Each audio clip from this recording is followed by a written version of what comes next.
feel a little bit more normal.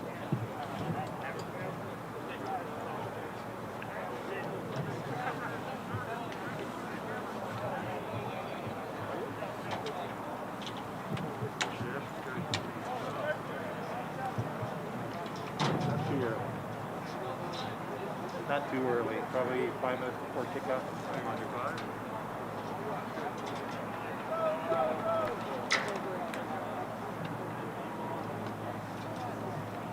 Okay with that, James?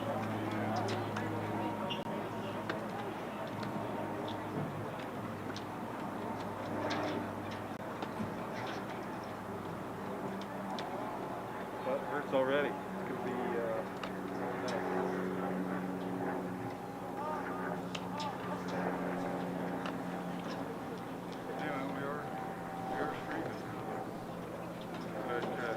your guys might turn into.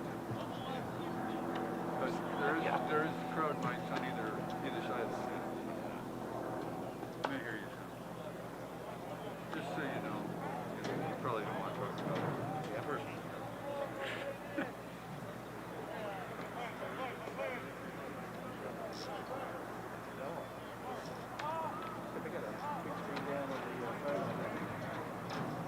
Did Baylor end up winning?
What's that? Yes, please. Just before they start.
Miles okay?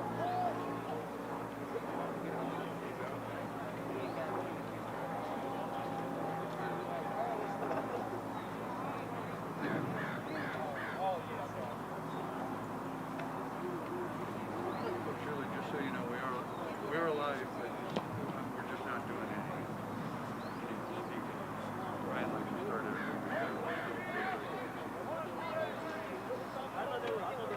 Sure. They want to start about 5 till. Good evening, ladies and gentlemen. Grant High School welcomes its guests from Central Catholic High School. The theme of PIL Athletics is to maintain and improve high standards of conduct, competition, and friendly relations with all schools. All spectators, regardless of their personal feelings of loyalty, should display good sportsmanship. Please remember that inappropriate behavior may result in removal from the premises. Inappropriate behavior includes offensive language, the use of noisemakers, signs, and not being dressed appropriately for a school activity. Support your team and your school while remaining at the same time respecting all athletes and fans during tonight's event.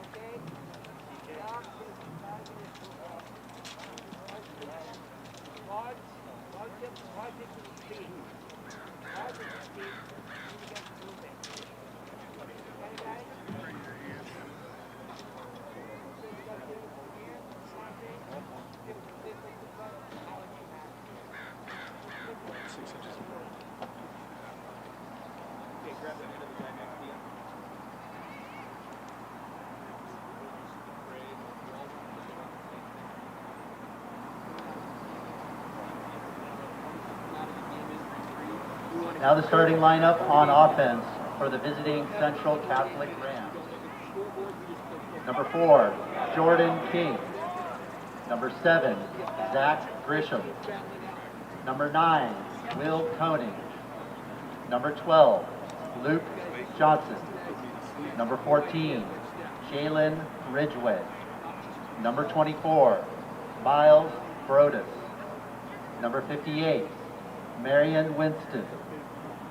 Number 50, Garrett Capalonga. Number 51, Solomon McDaniel. Number 55, Joe Merlino.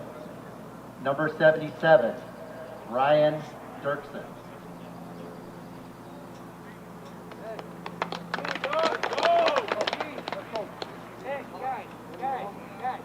Now the starting lineup for the home team, Grant General. On offense, number 54, Will Hindram. Number 53, Robert Eveson. Number 57, Henry Camden. Number 55, Johnny Jones. Number 51, Simon Porter. Number 22, Logan Going. Number 2, Chili Stevens. Number 11, Jay-Sean Keith. Number 13, Luke Orchard. Number 5, J.B. Bigham. Number 1, Simon Davis. Number 20, Max Von Ark.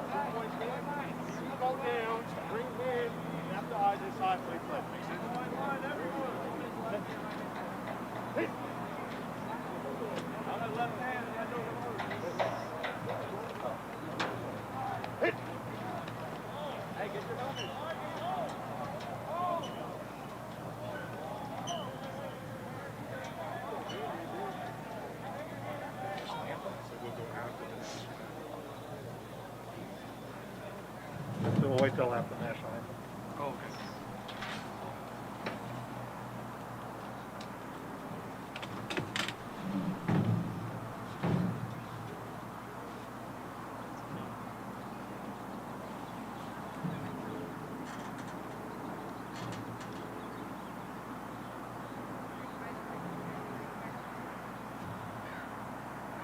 For tonight's match, no national anthem will be played. Thank you.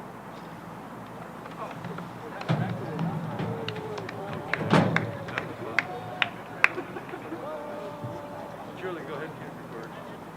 Okay. All right, I'm going to bring you guys up, okay? Okay.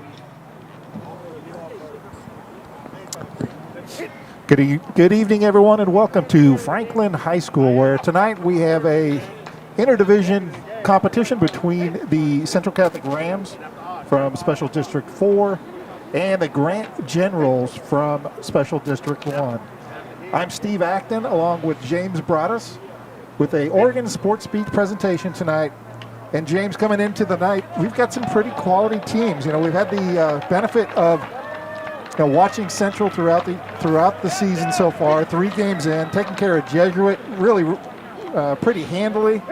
They knocked off Sandy 41-0, and they played Barlow last week, won 21-7 in a game that the score does not really reflect the score. It was a bit of a grind for Central, but they came out ahead.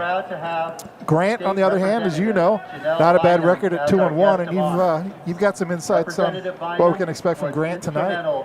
Yeah, I'm expecting a good game. I think that both of these teams are pretty evenly matched. As far as skilled players go, I don't know if Central Catholic has played teams with this type of skill player yet this season. Grant is not going to go away. They have a storied program, much like the Rams. And so I anticipate this being a good game, and quite possibly the team that has the ball at the end wins the game.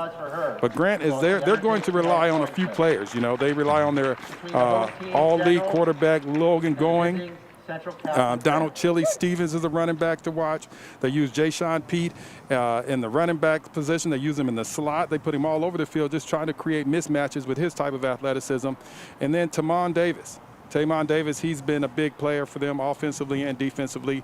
And then they have a host of other players. When I talked to the coach about the strategy of the game, he says that he wants to stop the Rams' big plays, and make the quarterback uncomfortable. And we know from past experiences, if Luke Johnson can stand in that pocket and just look over the defense, he's going to put the ball on the receiver. And so he's going to do his best. The Grant Generals are going to do their best to make Johnson uncomfortable and try to make him, just try to do some things that he's not normally accustomed to doing. Right. Coming into the game, I was thinking, what would be the key of the game for the Generals? And it really is putting pressure on Johnson.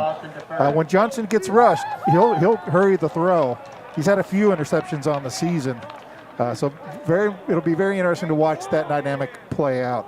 Right. For the Rams, we do have Johnson. He's a tall drink of water, as we know, and he can survey the field from that high altitude and really see some great receivers. Particularly look for Jordan King, number 4. Uncanny in his ability to get open, and when he gets that ball, rarely does he not take advantage of the opportunity. Right. When you have a weapon like Jordan King, you look to him often. As well you should. Try to get the ball in his hands. He can catch the ball. He catches it at his highest point. He uses his hands to catch the ball, doesn't let it get to his body. And he's got the speed to turn up any play, any normal pass into a touchdown. So I'm anticipating a really good matchup here. If you haven't seen Central this year, a player to watch really is Zach Grisham on both sides of the ball, running back for the Rams. But also in his linebacker position, he gets his number called quite a bit. And he's number 7 for the Rams. The Rams will receive the kickoff.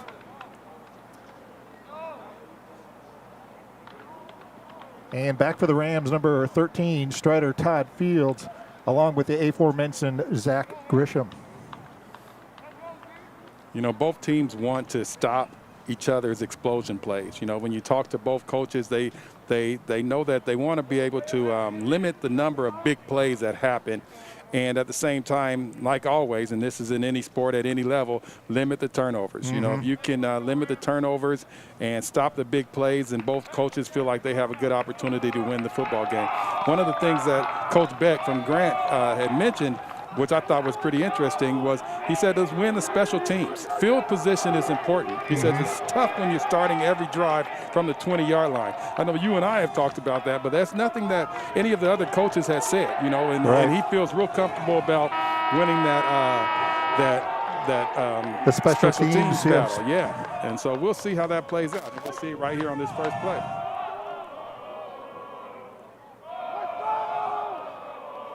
Again, limited capacity for fans, so you won't get a lot of fan noise. But the teams, the benefit of having a quiet stadium is that the teams, you can hear a lot of the players and coaches out there. Yeah, and I don't know if that's a good thing or not. At some point, you might want to go down there and cover that microphone. But yeah, this would be a different type game. Again, you can hear almost everything in this type of atmosphere. And this is a brand new stadium. This is a beautiful, beautiful field. This broadcast brought to you by Oregon Sports Beat. And we're underway. Todd Fields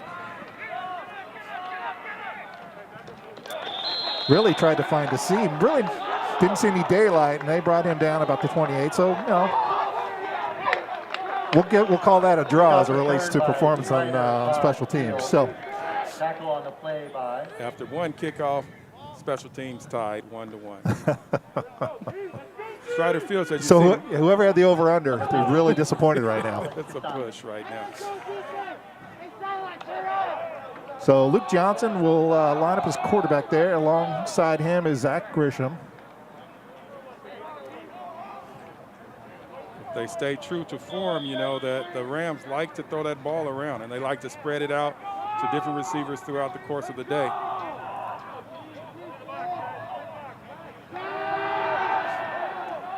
Checks down to Grisham. Grisham will get a first down out past the 40-yard line. And that's been unique this year, James. Central's really relied on the pass. More so, you know, typically they were more of a balanced team, but I think they really see something with Johnson and his ability to see the field. And they go more often than not with the pass. Right, and that's a sign of a good coach to me. And, you know, you go with what you have. You know, there's no need on coaching the talent that's not in your locker room. And the talent right now is in the passing game. Grisham gets it off the left side, turns the corner and picks up about 5. He's driven out of bounds. Run on the play by number 7, Zach Grisham. Zach Grisham is not going down easily. You know, he's laying some hits as he's getting before he gets knocked out. He's lowering the shoulder and laying the hit, and his teammates are excited about it over on that sideline. The second down for the Rams.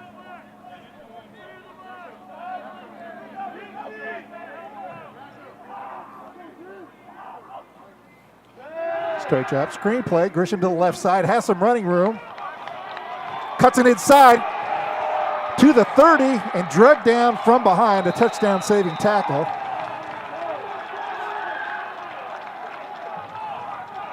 Pass to number 7, Zach Good, Grisham. you know, good play call there as the Generals really had their ears pinned back, weren't going to come at them. They know if they disrupt Johnson, they have a chance, and they were great screenplay setup there. Right. Welcome to the Zach Grisham show. Right.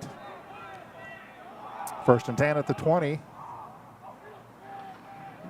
Johnson across the middle and finds King. Did he hold on to it? Looks like he did. Yeah, that's not a question you're going to have to ask often. Did he hold on to it? If that ball is thrown his way and he can get those big mitts on there, he's going to hold on to it. Second is short as Gavin Jackson checks in. Grisham takes a well-deserved break.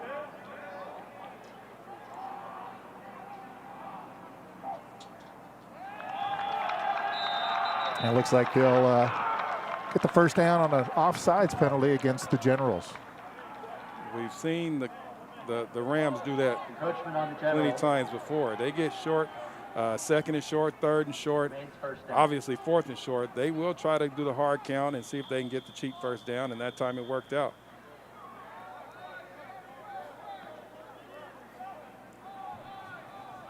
Ball placed on the 6-yard line. Or it's 1st and goal for the Rams. Another pass, corner route. Falls incomplete. That was intended for Will Koenig. No, wasn't Koenig? Incomplete on the play. I think that's Riley Williams. I only got number 8 there. Yep, I needed to add the 1. Well, you know, that's kind of far for you away on that Right. corner, Steve. Thank you. I appreciate that. But that's a great matchup to exploit right there. Riley Williams is how tall is Riley? Riley Williams is 6'6". And I don't believe Grant has a player or a coach that's 6'6". And so whenever you get down in that goal line, throw that ball up to Riley Williams and see what happens. Off the left side.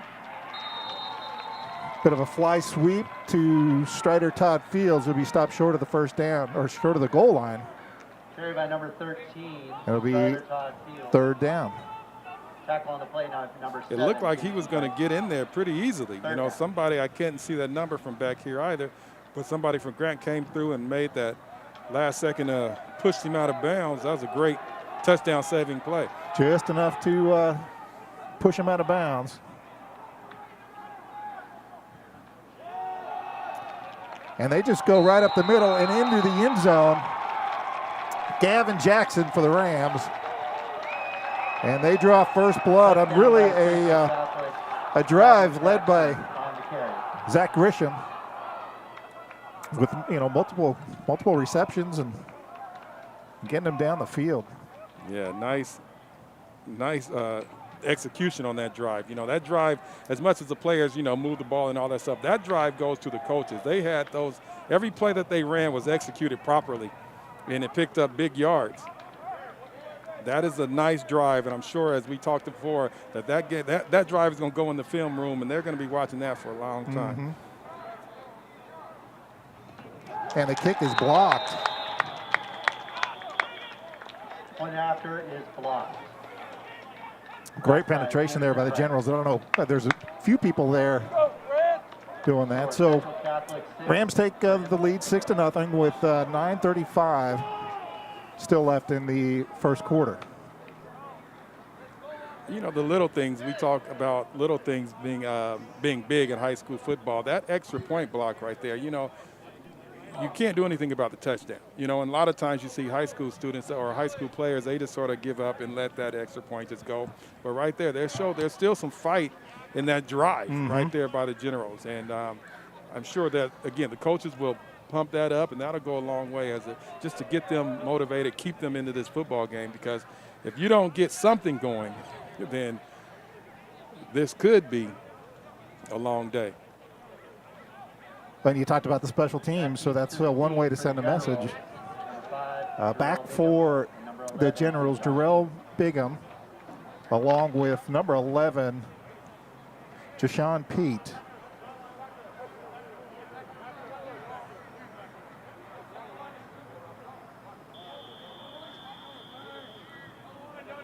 Both of those guys are electric. Electric. Boogie, boogie, boogie. He's singing already? Usually it's the fourth quarter for you. Deep kick from Sappington. Uh-oh, somebody has some running room. Turns the corner, and a nice gain out to the 32-yard line by Jarrell Bigham. That's what Coach Beck was talking about. You know, again, we talked about the special teams.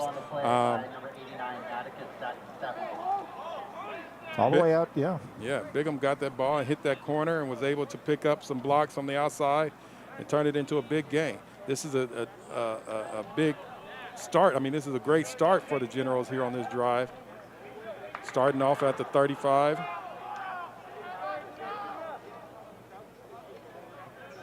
First down, Generals on their own 37. So quarterback, Logan going, and running it back position, number 2, Donald Chili Stevens. Stevens is sophomore, 6 foot, 205 pounds. He's a load. He's a load. I think people call him a bruiser. But, you know, he also has that. He has good feet. He has that wiggle, so he's not just a bruiser, but he can bruise when he needs to. Looks like there's a timeout of some sort.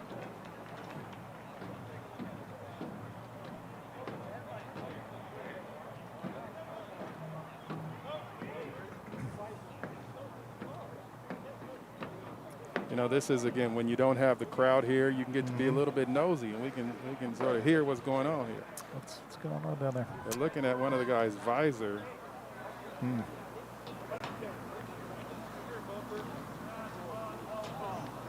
Sort of an equipment check.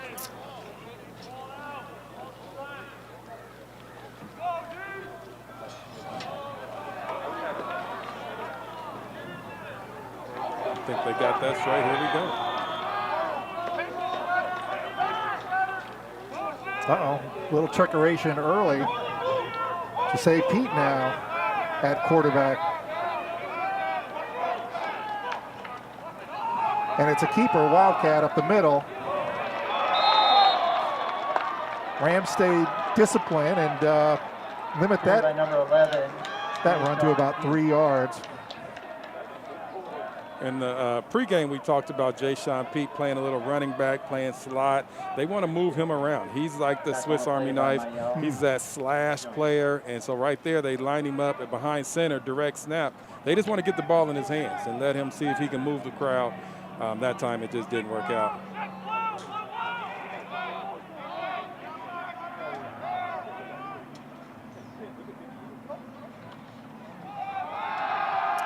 Going, play action pass, and Grisham, it's like, stop for a loss.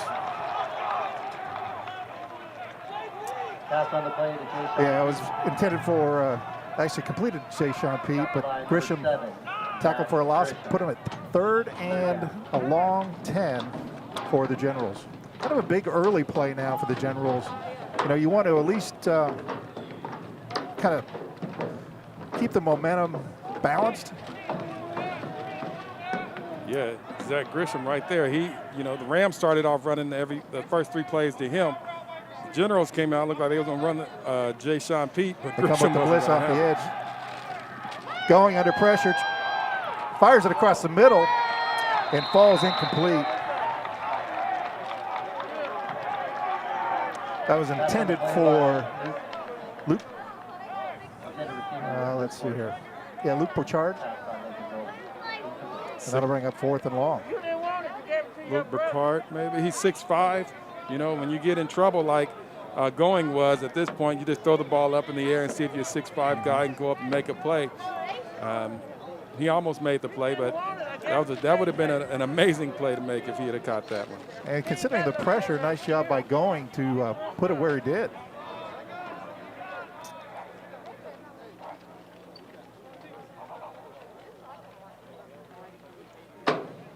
Strider Todd's Fields back to receive the punt, calls a fair catch. Fumbles it, but quickly picks it up. Good coverage there by the Generals. Could have been a big break there for the Generals, James. Yes, that was a nice punt. And he's Strider Todd Fields is trying to make an over-the-shoulder play. Sometimes it may be best that you just let that ball go, but he has a lot of confidence in his hands, and so he tried to make that play. And like you said, that could have been a big break for the Generals. So the Rams will take over at the 26-yard line, leading 6-0 with 7:25 still remaining in the first quarter.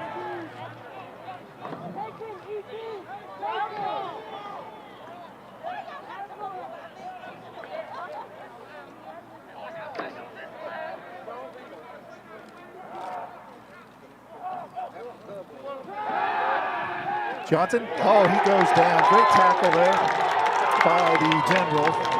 Jamison Price coming in and sets him back about 5 yards there. That's the penetration we talked about early. Exactly. I had a chance to talk to the defensive coordinator, Coach Alex Melson, who I think is a great coach. I think one day will have his own program.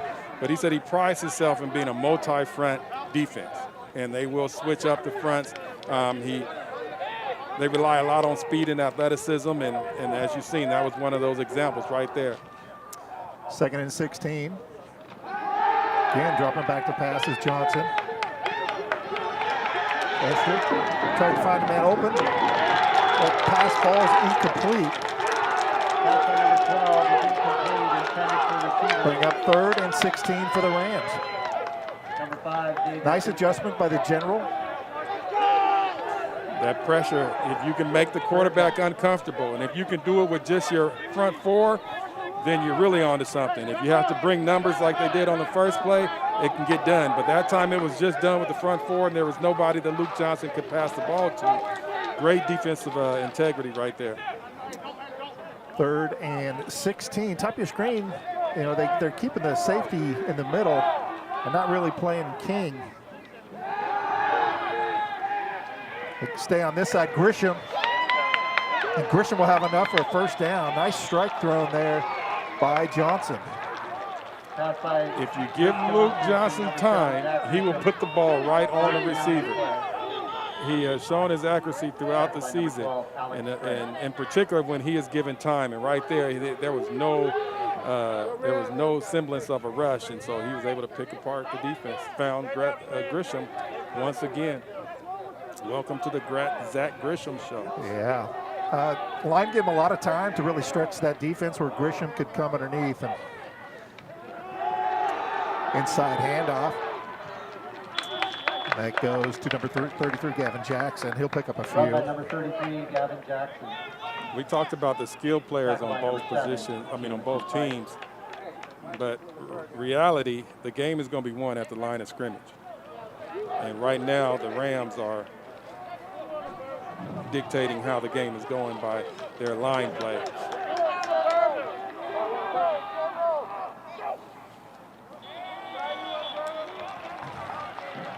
Again, hard count gets the Generals to jump off sides, and Rams pick up an easy 5 yards, bring up second and short.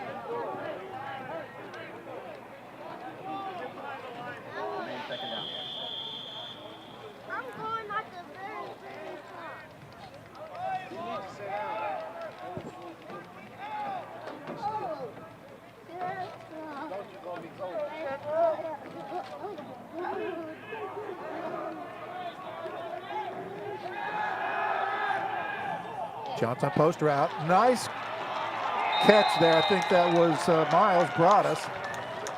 All the way down to the 25-yard line. Nice catch right there in the slot. You know, he missed last game, and he's back, and he's picking up right where he left off. The last time we seen him, he was making big plays. 80-something yard interception return for a touchdown, and there he is lining up in the slot. It didn't look like anybody covered him. I don't know if there was a blown coverage or not, but he just sort of ran free down the seams, and Johnson found him. First and 10 for the Rams at the 25.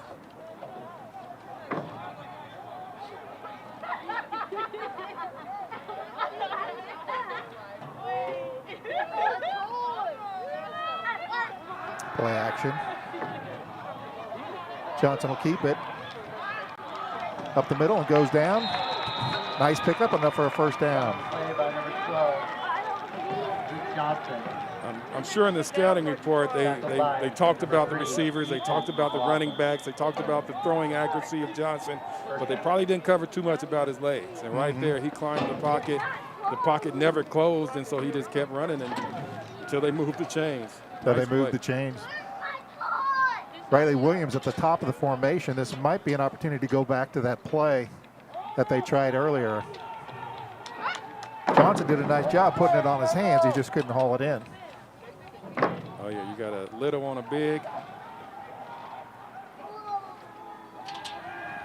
And they go back to a little out route to Williams. Pass by Luke Johnson. And inside the 10. Riley Williams. Tackle on the play by Tamani. Bring up second down for the Rams.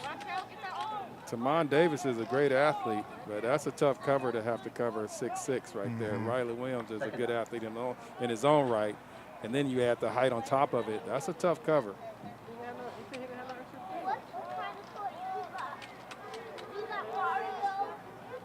And now they move Riley to the tight end position. He's just all over the field again. Those are great weapons to have.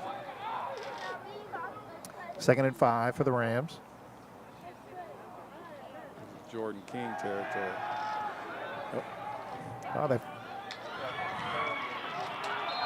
and they're in for a touchdown. That was number 33, Gavin Jackson. It looked like a screen. I wasn't quite sure if it was a screen, but it doesn't matter because it ended up in 6 anyway for the Rams. Yeah, it did look like a screen play, and it was executed properly. Again, they are really looking sharp. We've seen them last week against Barlow, and it was what'd you say, a slog? It was a bit of a slog. It was a bit of a slog of a game, and the execution wasn't as precise. But in this first quarter, that execution is really precise for the Rams on offense. think someone's calling you, Steve. I think so.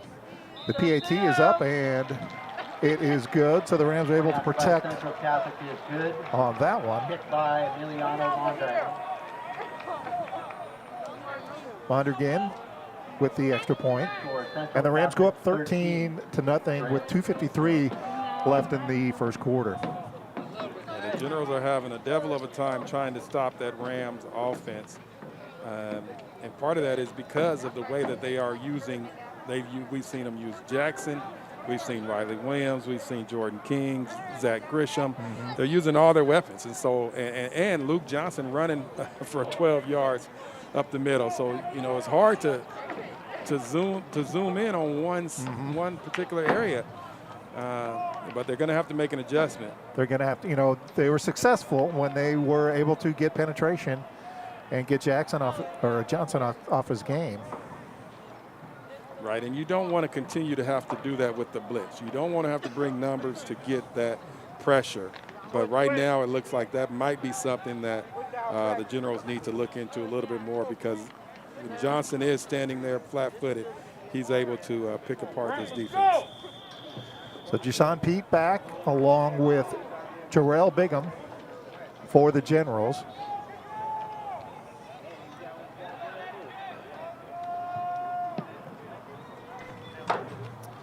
Kind of right between them, kind of split them. Jason Pete. Again, cutting out the sidelines. He's out to the 50. It's him. One man to beat. Cuts it back. Still on his feet. To the 10. Touchdown.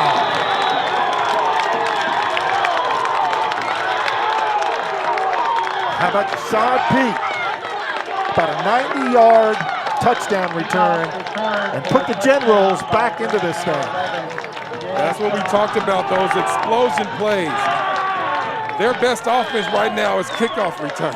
So far, unfortunately, right. The way that you get the kickoff return is when the other team scores. That's but right. You've seen Jason Pete and Jarrell Bigham back there fighting over the ball, so to speak, right. because they both know what they can do. Jason Pete, he gets that football and he's moving up and down the field. He picked apart, find his seams. Man, he's out there doing the electric slide, and everyone on defense is doing the waltz. And just when you thought he was going to go down, because a Ram, I think number 30, had the angle on him, he plants and cuts back across the field and finds his way into the end zone. And in finding his way through the field goal, we get the PAT into the Rams with just a 6-point lead with 2:32 left in the first quarter. That's exciting football right there. That's exciting football. I would be surprised if they kicked it deep again. If the Rams were kicking off at any other time, I would be surprised if they've had 2 kickoffs and both of them have got them, you know, a 35-yard return, and then that one for. That's about 90, and if you add in the yards that he ran as he cut back across the field, he probably ran a good 150 yards. Right. When's the last time you ran 150 yards? I always got to bring that up. When was the last time I ran, let alone any type of distance? So Zach Grisham back for the Rams. I want to say it's Xavier Simpson at the top of the screen. And we've seen both of those two have good returns throughout the season as well.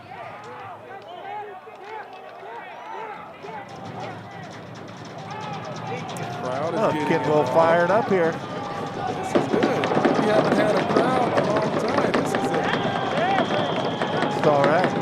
It's amazing what metal bleachers, the sound that can make.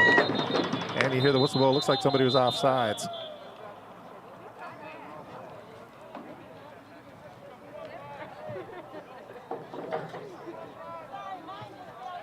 Offsides on the kickoff. These guys are excited. You know, that momentum has swung a little bit, and so they're trying to get down there and make the big play. But, you know, there are some rules in football, and one of them is you have to wait till the ball's kicked before you can cross the kicker. The charge is the kicker.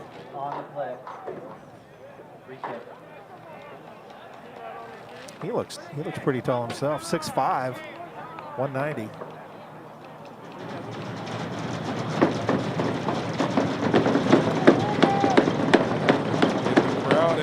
This is high school football, Steve. Yeah, it's downright refreshing right about now.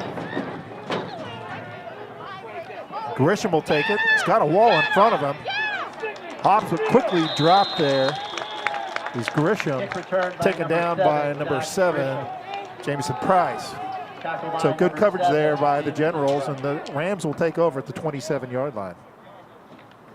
See if the Generals are able to make an adjustment. You know, one thing about scoring real fast is that your defense gets back out on the field, and not often do they get a lot of rest. So let's see if they're able to make an adjustment on the fly. Crew Newman at quarterback. We've seen this before. A coach will, a series will allow Crew to come in and get his reps at QB. Handoff in the middle. Wow, great tackle there. Run on the play by number 20, Ellis Bynum. Tackle by Grant, number 7. No gain for the Rams. Just a big hit, right? Yes.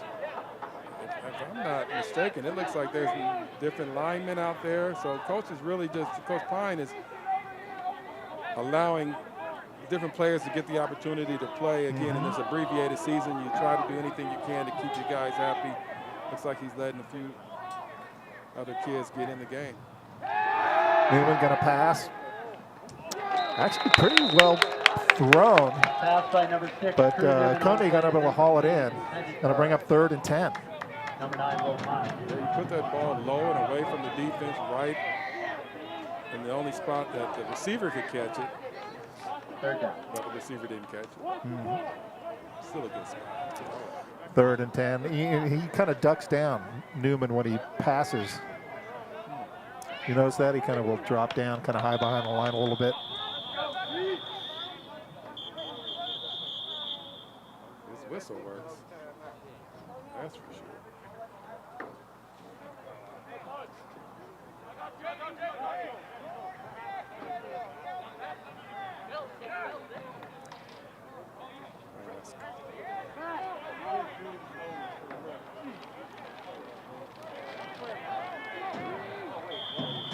All right, looks like we got to figure it out. How do you play with a mask and a mouthpiece?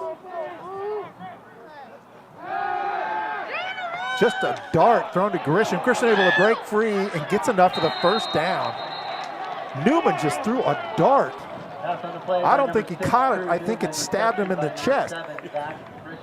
Yeah, that ball was humming. He got it out of his hand in a hurry. Enough for a 1st down. I think Zach Grisham has moved the chains on almost every time he's touched the ball. He's having a day.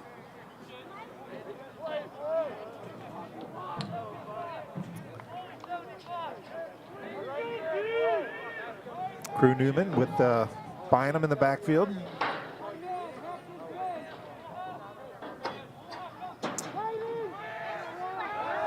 Newman, he'll keep it off the left side. And again, keeping that low profile, he'll pick up about 8. By number 6, Crew Newman. I want to say that was Tamon Davis on the tackle. 2nd down.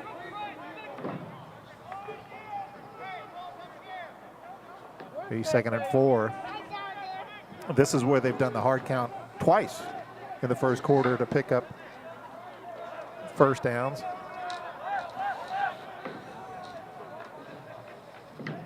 They wouldn't dare do it 3 times.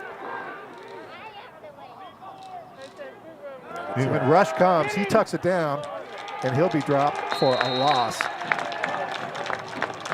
That pocket collapsed really fast for him. Shepard, number 35. Crew Newman is a freshman. It's like Quinn Shepard on the tackle. Newman is a freshman, and he's getting these reps in during the course of the game, where the game is still in the balance. You know, a lot of times you wait till the game is at the end, and then you're just running the ball. Right. But we've talked about this culture and this program that Pine has ran, and this is one of the reasons why they stay relevant year after year after year. Come with the blitz. Newman able to get it away. Oh, well defended. How about that? Cornell Deadman coming up and making the tackle. Number 20 on his final. That was a big stick right there. That was a big stick. That was a big stick. He read that ball in the air, and he came up and timed it perfectly. As soon as the receiver catches the ball, Deadman was right there to make the play. It does not get much better than that. So yeah, the Generals mixing up a blitz, mixing it up a bit. You know, bringing the blitz and trying to disrupt things. You're going to have to do that. Like you're going to have to do that to the Rams to get yourself back in the game. They were in a rhythm in that first quarter. That offense was in a rhythm, and pretty much everything that they were doing was working. And so the Generals, it looks like they found a little bit of spark, and they were able to change some things up. And now they've changed that momentum.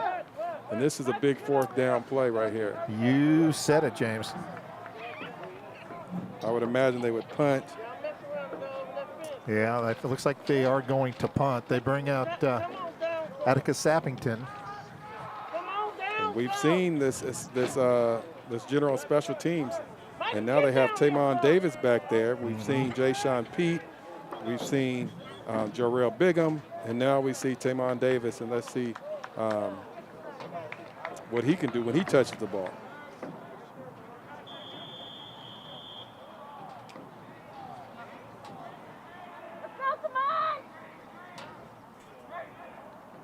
Low snap. Ooh, able to field it and get it away. Takes a Rams roll. Miles Broadous will down it at about the 18.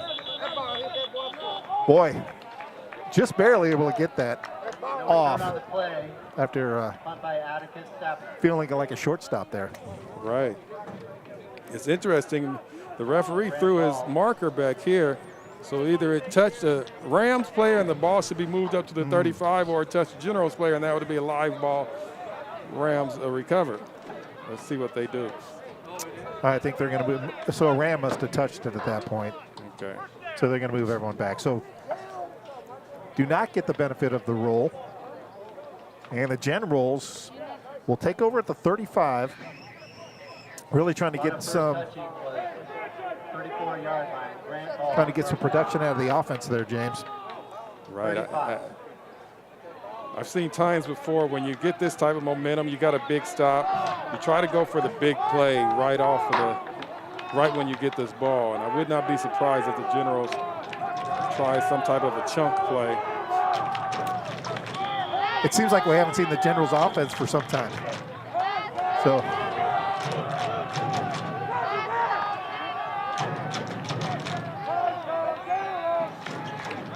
Fakes the fly sweep, going straight back to pass, running for his life, gets a shoulder, and has a man wide open at the 40.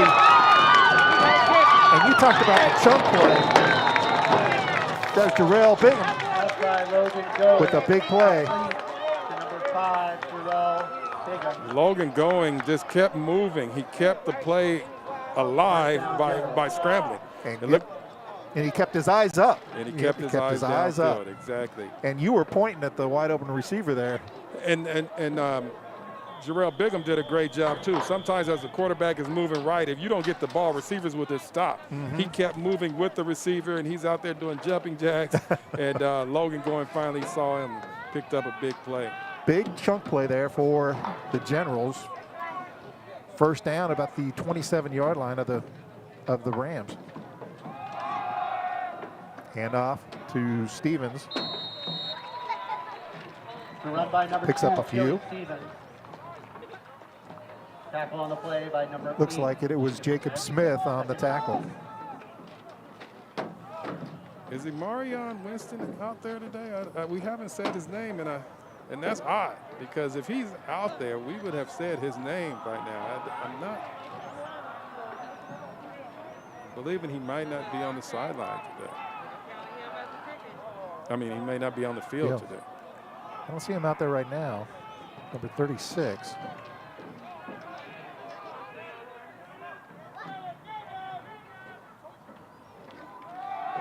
This time it's a keeper by Going. Rams very disciplined and kind of turn him inside think that was Jack Benison to turn him inside and make the tackle. That would be Logan going nowhere. Or Logan going down. Third down, Graham. You've been waiting for that all night. That you were doing that on the way in to the game tonight, James. It was the right time for it. It was. So I'll bring up 3rd down and 6 for the Generals.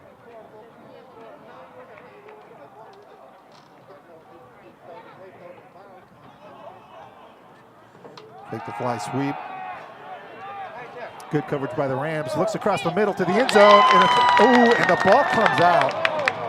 But that would have been a spectacular catch Pass on the play intended for number had 7. Jameson Price been able to haul that in. Wow, exactly. You're right about that. That would have been a spectacular play. Again, Logan going, finding some time, just buying some time. Finally just had to make a decision. I'm just going to throw this ball, give my receiver a chance, and he almost came down with a spectacular catch. 4th and 7. A little confusion about what they're going to do.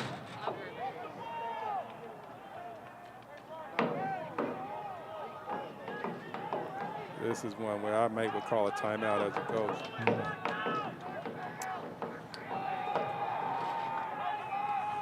Little comeback route, well executed there. Enough for a 1st down for the Generals. That was Luke Bichart. That was a nice play. You know, and you can run your route, but if you don't run your route deep enough to get that 1st down, then what good is it that you ran a nice route? And he got enough for the 1st down. You needed 8. That's one of those plays you practice and you practice and you practice just for that situation. And great execution. Stevens over the right side.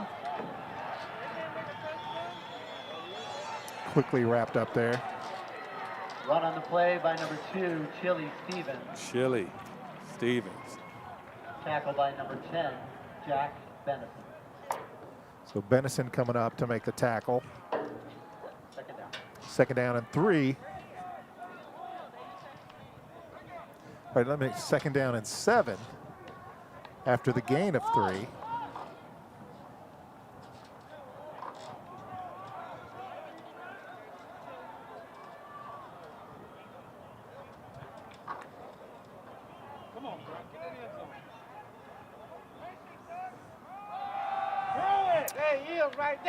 Going looking for a receiver, trying to find some room. Heaves it to the corner, trying to throw it to Tamon. But Davis couldn't get over there fast enough. But not a bad idea based on the speed that we've seen. Right, there was nothing as he rolled to his right. There was nothing on this side of the field on the short side. And he just pointed Tamon Davis to just run to the corner, and he tried to get it to him. I'm checking out the sideline. I see Jarrell Bigham is not happy. It looks like he's taking his shoulder pads off. And I know that he's a competitor, and it doesn't look like that he's going to be going back in this football game. Let's pray that he's all right and that it's not serious. So penalty on the play, and they'll march the Generals back, pun intended, to the 25-yard line.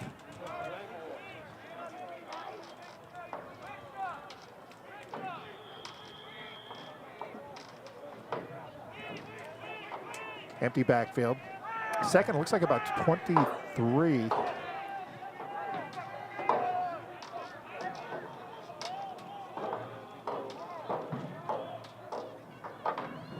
Rams come with the blitz off the corner.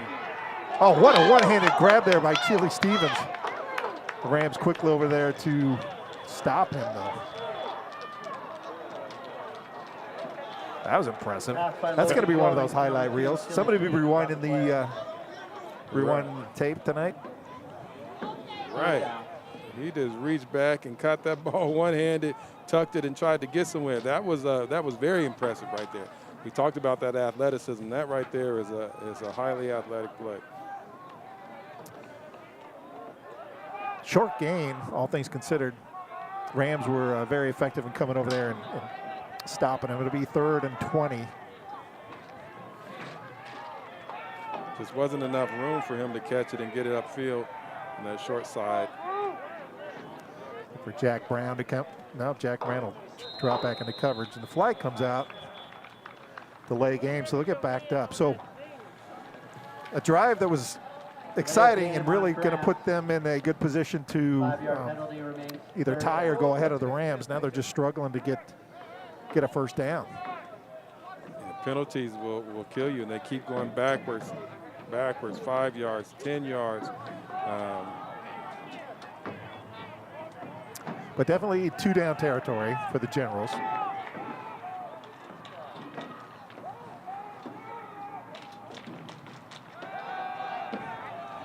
Good penetration there. Pass is off. Nice reception. That was caught there by number 27, Max von Arts. Max von Arts. Tackle on the play by number 7, Zach. And that cuts the distance in half. You know, it's 4th and manageable now. Right. We're not able to get all of the yards back on that 1 3rd down play, but now it's 4th and manageable.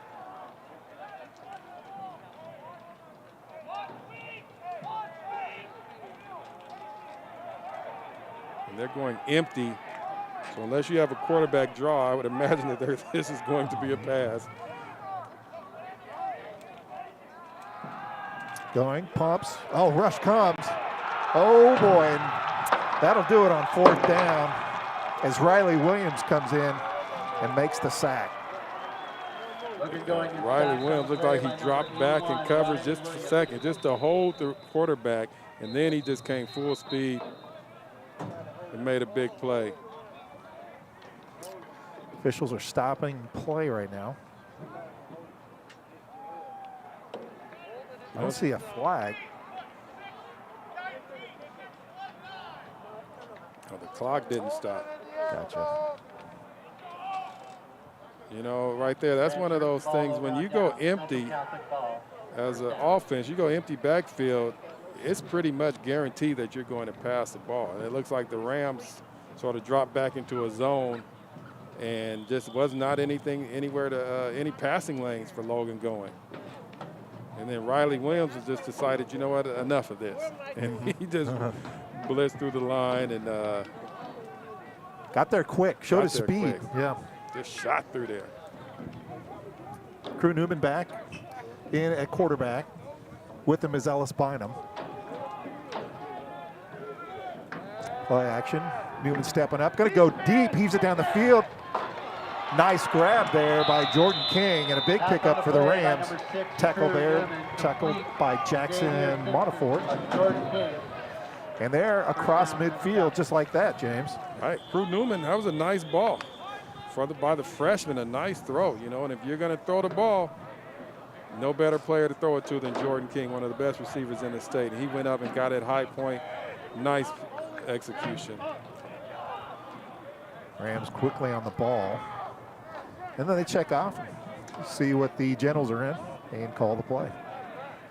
See, it used to be that the defense could fool the quarterback, but now the defense has to fool the coach because the coach is calling the plays at the line of scrimmage. It's a little bit more difficult. Bynum up the middle, a little bit of a crease. And he'll pick up a few. Carry on the play by tackle made there by Max von Art. Tackle by number 20, Max von Art. 2nd down. Different dynamic when Newman is out there. A little bit more of a mix, a balance in the play calling.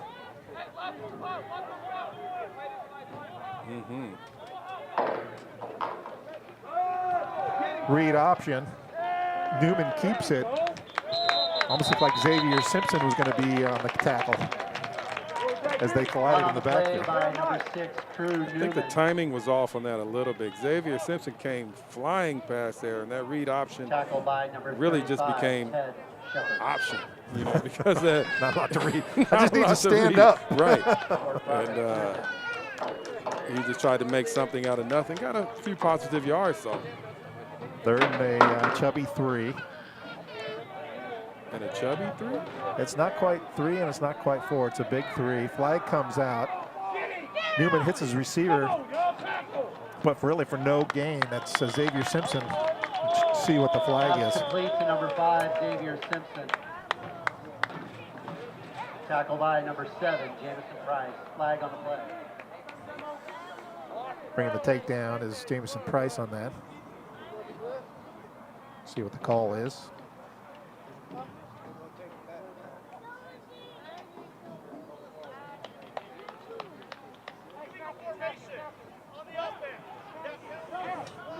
So they'll decline, the Generals will decline the illegal formation. They'll take the tackle for loss and bring up 4th down and 8 for the Rams.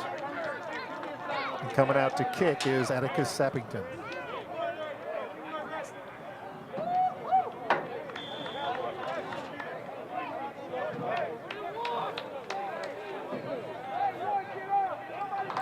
See that the Generals have lost a weapon, and Jarrell Bigham. So they still have enough weapons out there, though. We're going to see how this punt return goes. Clock down to 3:50 left in the half.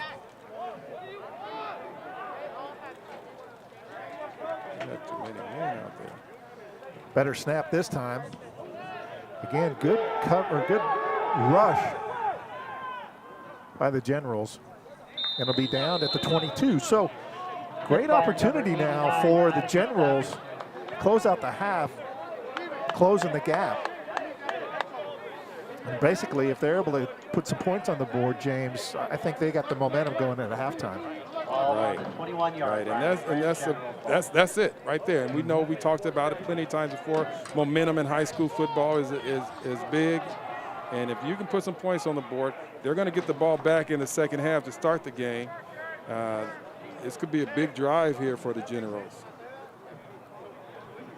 The Generals got away with having 12 men on that punt return right there, though. Oh, is that right? Yeah, and I heard someone yelling there's 12, but the referees didn't count it. Might be the new math.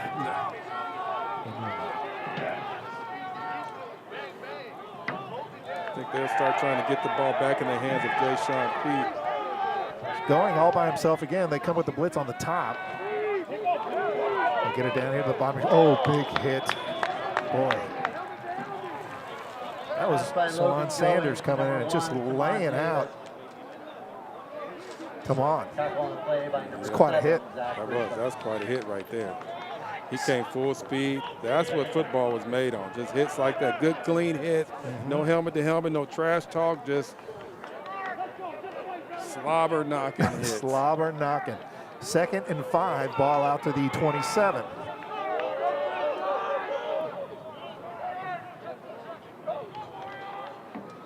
Play action. Has a man down the seam.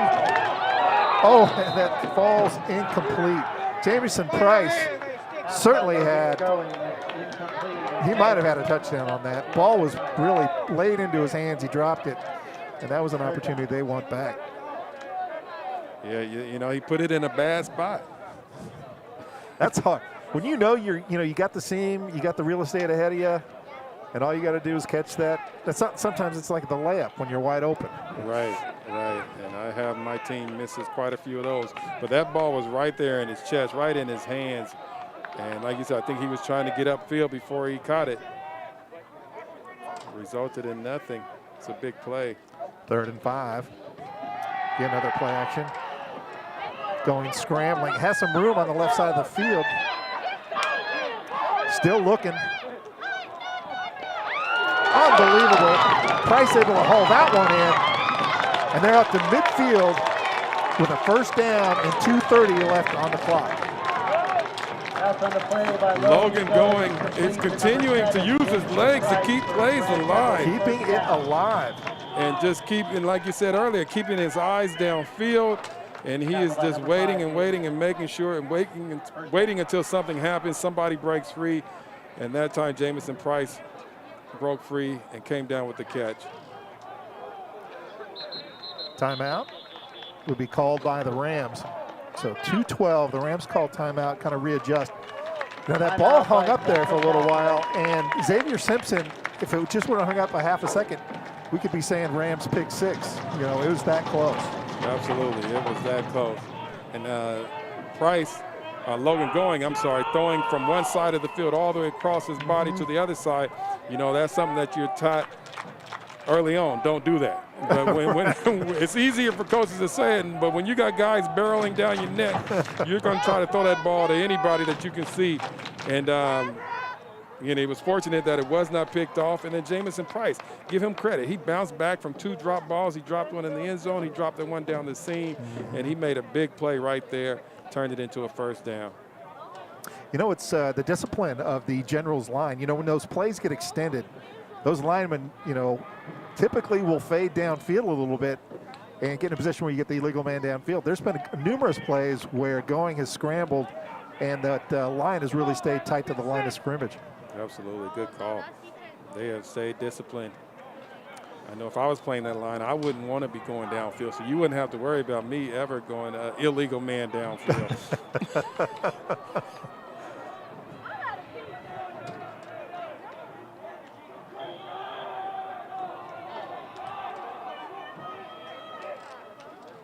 First and 10 for the Generals.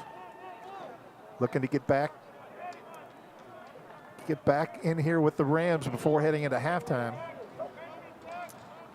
Play action, screen pass. Came on, able to get down to the 42-yard line.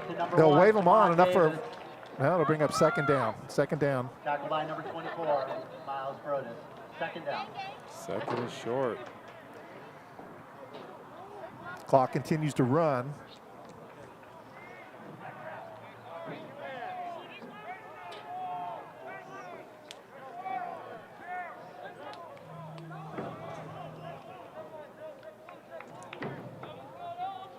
Boy, very deliberate at this point. Ooh, pitch. Nice tackle. Run by number 11, Jay-Sean Pete. Great tackle there by Jack Brown. Tackle by number 2, Jack Brown. Jay-Sean Pete, really no running room whatsoever. Again, 3rd and 1. Third down.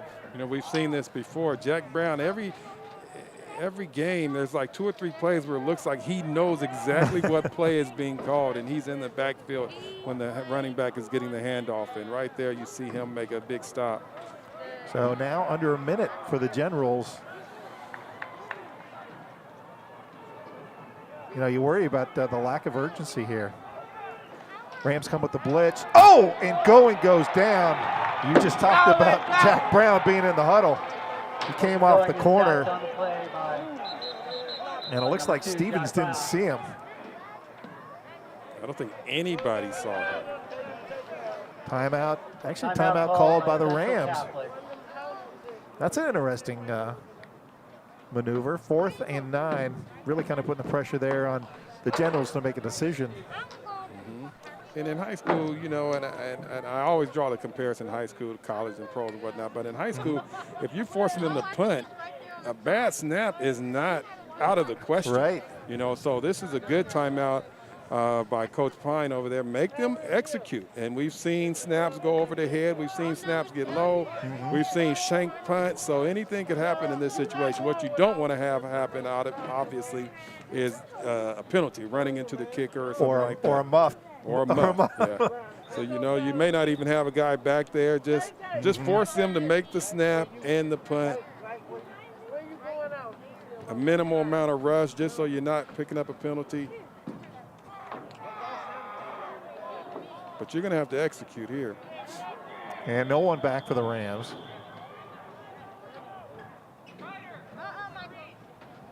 I think that's Kellen Segal. Another guy comes in and no one goes off. Oh, big punt. Should go into the end zone. a good effort there, but it'll go into the end zone for a touchback. 27 seconds, the Rams will take it at the 20. Punt by number 9, Kellen Siegel. Yeah, I think that was one of those, like we just talked about, Coach Pine, just makes you execute the punt. Let's see if you can make that long snap. You know, that's not always easy to do.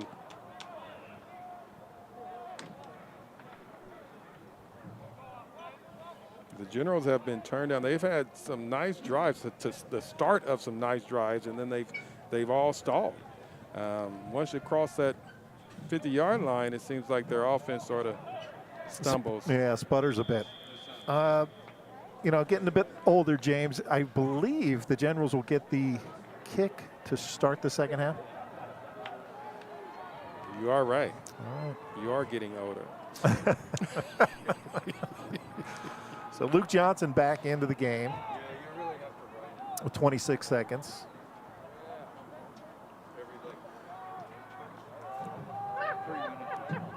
Generals got that safety deep. They bring it short underneath here, and they find Will Koenig. Enough for number 12, Luke Johnson is complete. a first down. They'll move the chains, stops the clock. And now they wind at 16 seconds. Johnson the far side. Somebody went in and somebody threw out, and that falls incomplete. 9 seconds. Number 12, Luke Johnson is incomplete. Yeah, Jordan is looking at Johnson. Jordan King is looking at Luke Johnson like, what's going on? What play were you running? I was running something different.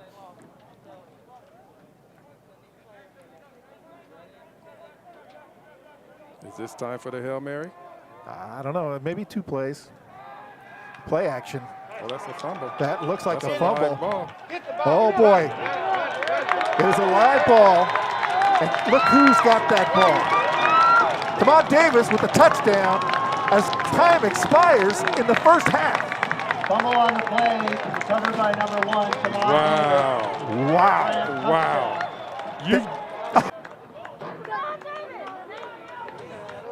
Kick is up. And the kick is good. Generals 14, Rams 13 as time expires. Kamon Davis able to scoop and score for the Generals. Scoop, there it is. There you go. Wow, if the first half is any indication of the second half, if you're watching this broadcast, we will see you in about 15 minutes because we got ourselves quite a game. So we're going to check out here about 15 minutes. We'll be back, Oregon Sports Beat, with this contest between the Central Catholic Rams and the Grant Generals.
Sometimes I'm that guy.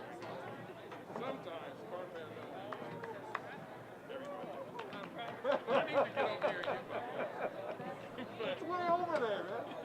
But it was soft. I'm not going to mess up this.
And then you're like, that's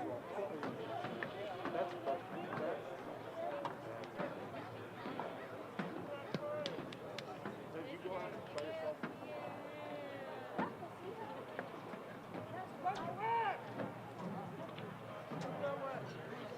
Come here.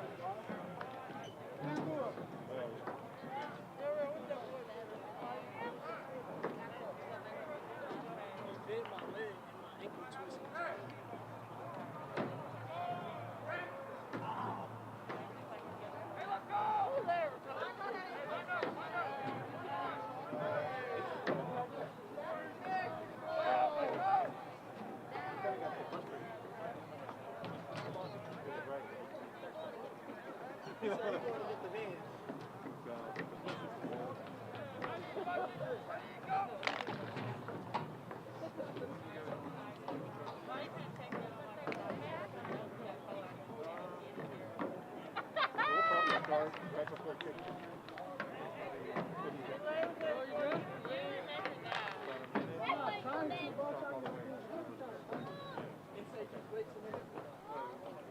Larry said he's going to get the bed. He did it. Wasn't sure which minute we were. He shot his bed. Moving target. You ain't playing. Y'all can't watch my team win? That's not a team. I'm playing. I'm playing too. Michael. I'm playing. Why they don't want to do it? Why they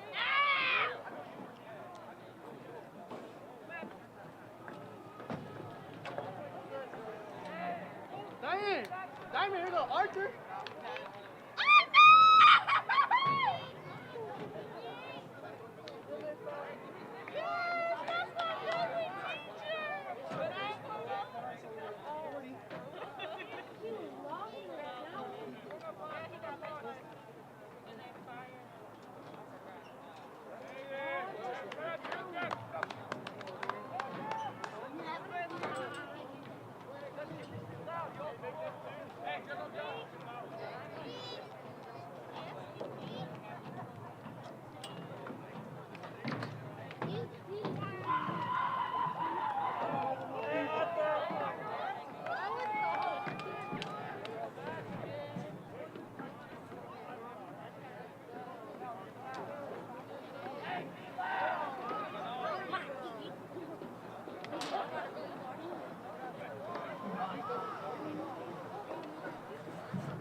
And welcome back, everyone, to, where are we? We're at Franklin High School. Took me a second. We're at Franklin High School, where the Central Catholic Rams are taking on the Generals of Grant. I'm Steve Acton, along with James Broadous with the Oregon Sports Beat. And James, we had ourselves quite a half where the Rams came out, took their opening drive down the field, put up 6. They weren't able to execute the PAT. Then again, able to add another 7 to go up 13-0. And then the tide turned, James. Yeah, absolutely. You take a look at the scoreboard and you think, wow, Grant's up 14-13. They must be moving the ball. Their offense is clicking.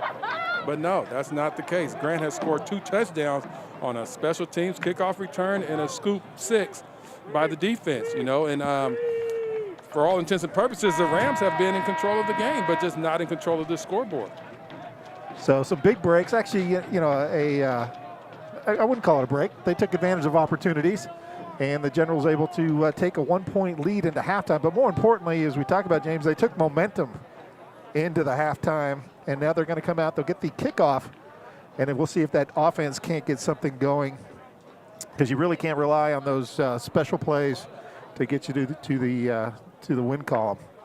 No, not for 4 quarters. You know, they can keep you in the game, but then at some point you're going to have to rely on your offense and see if the Generals can make some changes. The Rams, on the other hand, they too have to make some more changes. What they were doing in the first quarter was clicking. It was working. Something happened in the second quarter, and it was not as efficient as it was in the first quarter. And let's see if coaches can get themselves back together and sort of reignite that magic that they had, or rekindle that magic that they had in the first quarter. Now, that Rams defense really effective. The one time that the Generals were really threatening on offense, the Rams were very effective in kind of stalling them in that red zone area. The beneficiary of a few penalties, and they were able to keep the Generals out of the end zone. Yeah, the Rams defense sort of stood up in the red zone, and they kept pushing the Generals back. The Generals' best offense has been outside of the red zone, or even outside of the 40-yard line, and they've been able to make big plays, but they have not been able to turn those big plays into touchdowns. And then once they shrink that field, they haven't been able to move the ball into the end zone. And they'll have to do this whole second half again without one of their weapons, Jarrell Bigham, who looks like he hurt his lower leg injury, and it doesn't look like he'll be back here in the second half. Generals defense, when they're able to put pressure on Luke or on Jordan, they were able to kind of stall that Ram offense. Those adjustments on defense with the pressure really paid off, and you wonder if that made Coach Pine get Crew Newman in and kind of change the dynamic to do a more balanced run pass, where Johnson was, typically going to throw the ball. Welcome back to the second half. And also I think that he wanted to see what Crew Newman can do, give him some opportunities. But like you said, it's also a change of pace. You know what Luke Johnson is going to do. He was able to move the ball a little bit on the ground with his legs, but mostly he's going to do it with his arm. And with Crew Newman, there is a little bit more, as you say, balance with the offense, with the run and pass. And so it'll be interesting, but I'm willing to bet that he'll come back with Luke Johnson. That's what was working in the first quarter.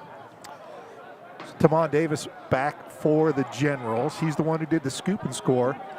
And his partner there, Jashawn Pete, was the one who returned the touchdown on the kickoff, if I'm not mistaken. Yes, you are. You're absolutely right. Two guys right now that are big-time players, and as I say, they like to move the crowd. So I'll be interested. It'll be interesting to see where he kicks it, if he kicks it deep at all. Atticus Sappington to kick for the Rams. Get ready to get the second half underway. Generals up 14-13 over the Rams. Taken there by Davis. Kicks it outside, has a seam. Breaks one tackle.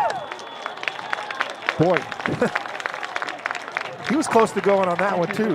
Dakota Hofford on the tackle there for the Rams. Yeah, Tamon Davis, they're explosive back there. And now this is great field position, starting off at the 40. Much different and much better than starting off at the 20 or even somewhere else. So let's see if this momentum still carries the Generals here in the start of the second half.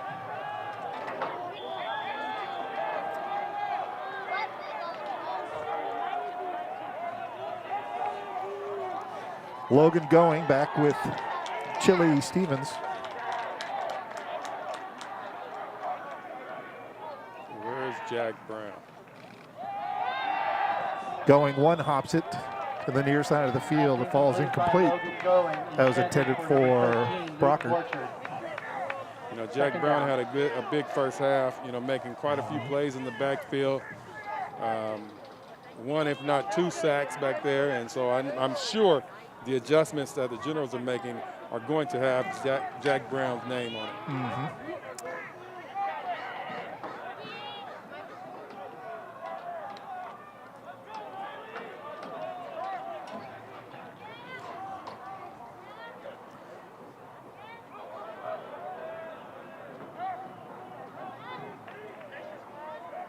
Look for Williams on the top of the screen and delay a game. Interesting how they had the safety. It really looked like Williams was going to come on the blitz at the top of the screen, because even when they changed the formation, Williams didn't move. He was primed to come off of that edge. Right, and I think that's what the coach saw. That delay of game, is called on the offense, but that's really the coaching. He's trying to figure out what the defensive is in, so he can call the right play at the line of scrimmage. But the defense, I think, got him a little bit confused on that play. Going drops back. Grissom in pursuit, and Williams forces him out of bounds. Pick up there for Going. Logan Going on the run. They had set up for like a little bubble screen or a little quick screen to, looks like Tamon Davis, but it was well covered. And when Logan Going saw that there was nothing there, he tried to make something out of nothing. Going to plan B, 3rd and 11.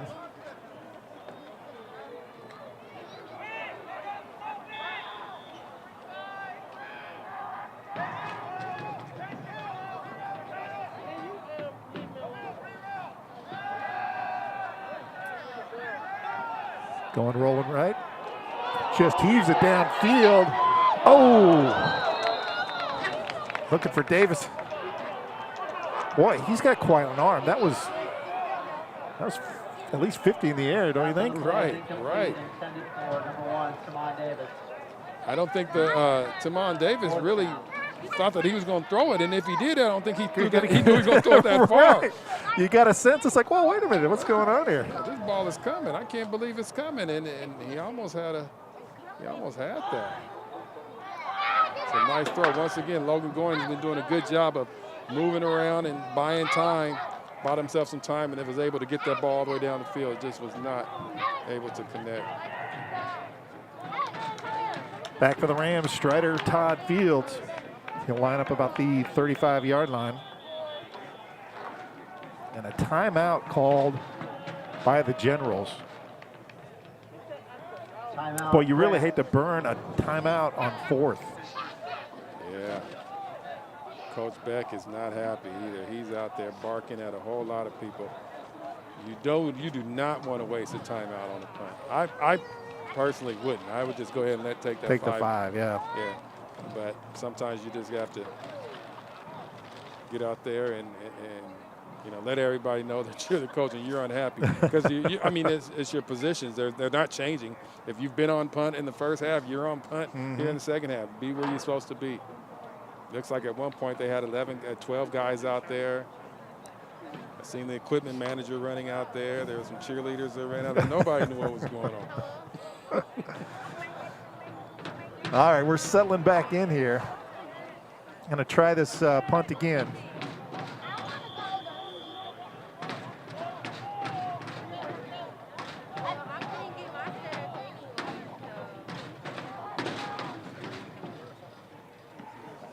High kick. Fair catch called for and made by Strider Todd Fields at about the 37-yard line. So the Generals, even though they got the benefit of the first half kickoff, again, that offense really not able to get any type of continuity going. Now the Rams come out, see if they can't pick up where they left off with the first half execution. That's great defense by the Rams. Again, right after the kickoff return, starting at the 40, and I think they ended at the 40. And there was, as a matter of fact, I think they ended at the 38. They had lost yards in that possession. Right, the Rams coming in, that defense has been pretty stingy, outscoring their opponents 97-13 over 3 games.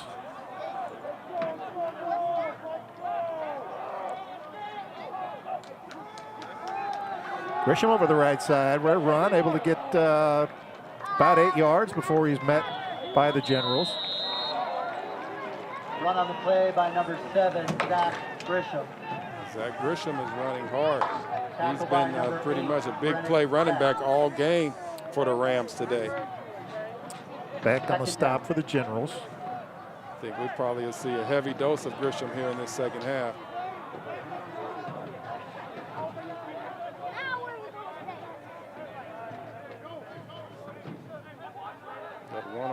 down here at the bottom of the field.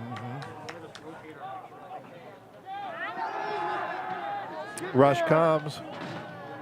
Jordan able to get it off, but that was intended for Miles. Broadous. But the pressure made that pass go errant. Right, Luke Johnson, he started to feel that pressure and coming up the middle. And pressure up the middle is a quarterback's worst nightmare. And he just got rid of it. Miles was going in, and Johnson threw it out. We've seen that before. We have seen that before. The 3rd and 1. Rams have been successful a few times tonight with the hard count to pick up first downs on short yardage. Grisham up the middle, enough for a first down. He'll go down just short of midfield. Keeps the drive alive. Run on the play by number 7, Zach Grisham. Zach Grisham is moving those chains. You know, he's been moving the chains all day. He's just basically like the 3rd man on the chain crew because he's been moving that chain all day. A lot of production out of him tonight. They give him a breather.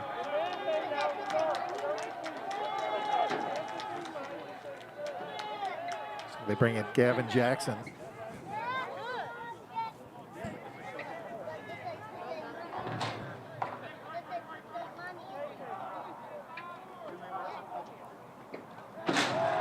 Rush comes. Oh, nice job by Jordan to get away.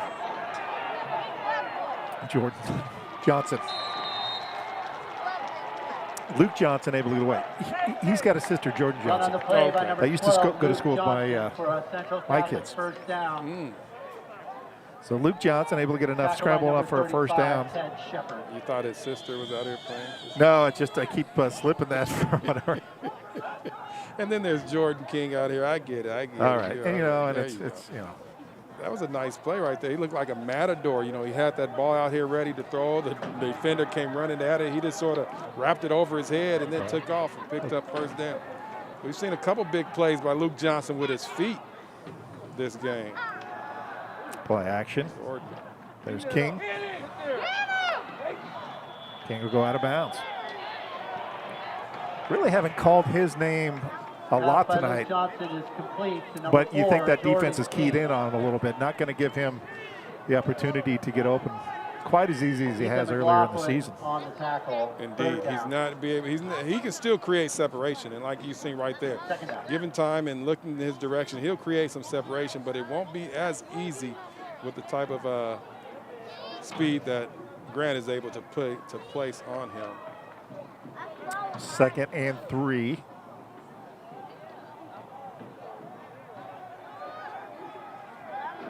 Jackson. Just straight up the middle. Great hole there by the Rams offensive line. Allowing Gavin Jackson to get enough for a first down. Gavin Jackson for a Central Catholic first down. Tackle on the play by number 3, Ethan McLaughlin. Sometimes high schoolers can sort of tip off the play. And right there, as I'm looking in the backfield, I see Gavin Jackson. He's sort of leaning. He's leaning. Hey, okay, this ball is going to Gavin Jackson. And those are the things that the coaches see on film, and they remind their players, hey, you cannot tip off your plays because the further you go, the defense will start to pick up on that. Flag comes out, delay a game. That'll move the Rams to the 30. Still 1st and 15. 5-yard penalty remains. We've seen quite a few delay of games today. Right. And that's interesting, you know. And you know, I know they haven't had a lot of work, but this is the 4th game of the year for some, 4th week of the season at least. And delay of game means a lot of confusion. Play action to Grisham. Johnson looking down the field, has some time. Flips it out to King. King just strips down the sideline and driven out of bounds. Pass complete to number 4, Jordan King. Jordan King really able to make something out of nothing. Max Von Arts. Luke Johnson climbed the pocket. Then he just kept moving laterally down the line of scrimmage, just trying to create some space. You know, he ended up hitting Jordan King to his left. He could have thrown that pass a little bit earlier and gave Jordan some more time to, you know, to try to make make something out of nothing. But it was still a big gain. Gain of 8. You can't be mad at that. More than that, because it was 1st and 15. Oh, gee. Pass into the corner, and it finally got in there to Riley Williams for the touchdown. On the play, It went him a couple times 81, earlier in the Riley game. Williams. This time it was successful, and the Rams really able to kind of pick up where they left off and execute that offense, drive down the field, and put up 6. Big drive for them right then. You know, you have to answer back. You have to clap back, as they say. And the General scored at the end of the first half to take that momentum. And now here the Rams are with their first drive in the second half, came and clapped back. And they've looked for Riley Williams down at the end zone, down in the red zone. They're going to try to get the ball in his hands. He's a big target, creates a lot of mismatches, and as you see, eventually it's going to pay off. So the Rams going to go for 2.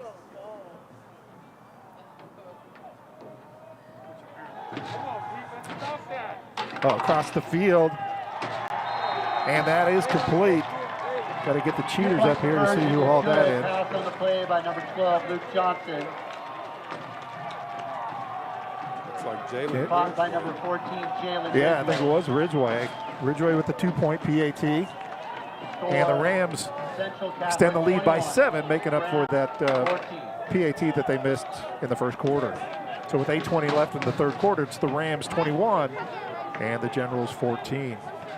Nice drive. And that 2-point conversion right there, that was a nice execution. What we've seen all day is the Rams, when they've been on their game, they've executed perfectly. And that was another example right there. They've, you know, there was one receiver that was on this side, and he went wide across the field, and Luke Johnson was able to find him. He had started running out to the right side.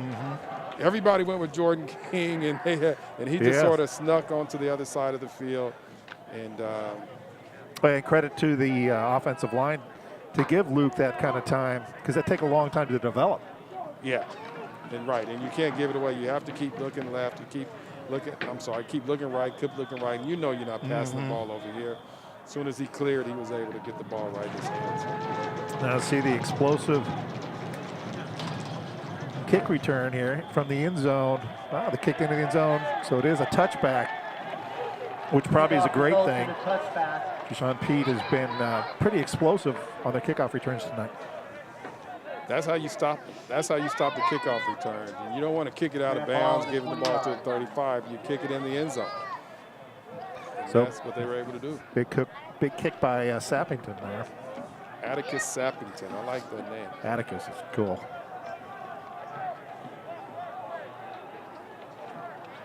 Now, the Generals, are they able to get something going? Are they able to move this ball and come and clap back after the Central Catholic's response? This is almost it's like a must-do. They need to kind of put their foot down and say, we can do this. They're changing up the backfield presence a little bit, bringing Deshaun Pete.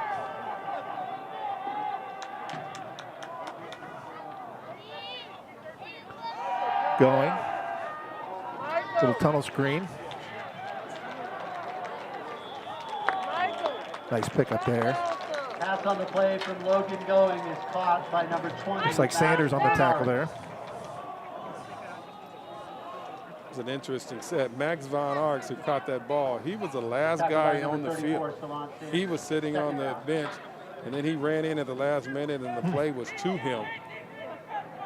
Imagine that when he runs out there. Got to be exhausted. Right. And that ball knocked down. Nice ball. Okay, now they call it an incomplete pass, but that was quite a delay between that ball hitting the ground and the whistle blowing. Third down.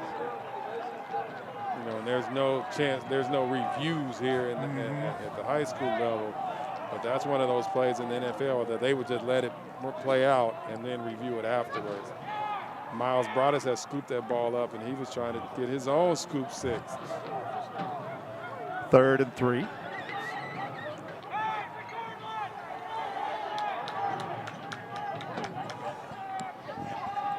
Oh, a keeper by Going. He's going down the sidelines and going to get enough for a first down. Logan Going on the keeper. Keeps that drive alive. The Generals really needed that. They did. You know, play calls are nothing if you don't call them at the right time. And that was the right time for that play call.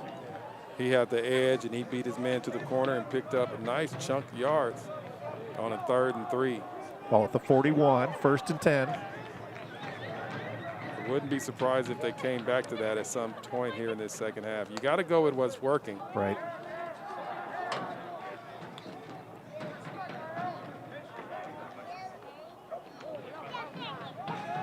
Read option, and Going keeps it again. The ball comes out, but goes out of bounds.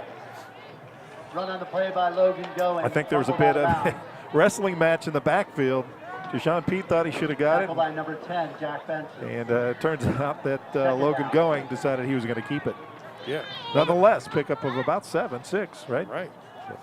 That's what you do. I mean, the quarterback that's the read option. The quarterback is making the read. The quarterback makes the decision, and he probably made the right decision because at that point you were so late with the handoff. You just need to keep it and get as many yards as you can.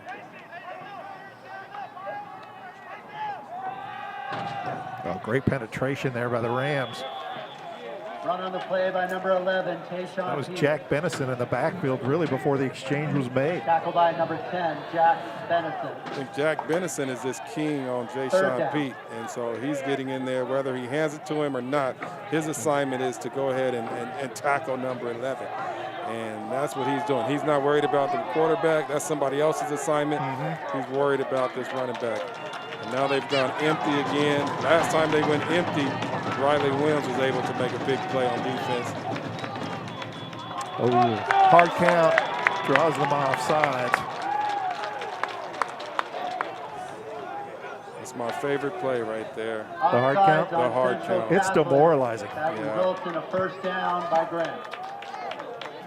Let's see if we can just pick up these little cheap yards, especially at the high school level. Sometimes they lose focus a lot easier than at the next level. So try to pick up those quick little easy yards. So the Generals now in the Rams territory. Blitz coming off the top. Throws into the blitz. Uh-oh. Oh, one man to beat. And that was Broadus bringing him down by the leather of his shoes. But come on, Davis, unbelievable. He's been on fire tonight. And did you see how fast he got out of that? As soon as he caught that ball, he was moving. His wheels were moving. He hit top speed in top speed. It was, there's no other gears. It's no. 6:23. The Generals now starting to put some yards on the offensive side of the ball. This is where they've had trouble, right in this area. Let's see if they were able to make any adjustments. Rams come with pressure again. Nice job to pick it up across the middle, hanging it up there. Oh, falls incomplete. Dangerous pass. Logan Going's pass was intended for Tamon Davis. Broken up by Double number covered. 24, Miles Broadus. And Broadus was right in the middle of that, almost maybe thinking he probably could have intercepted that. Right. If I know him right now, he's thinking that he jumped too soon. He just sort of mistimed his jump. Give him a chance to do that over again, and he would probably time it a little bit better. That was a dangerous pass in the middle of the field.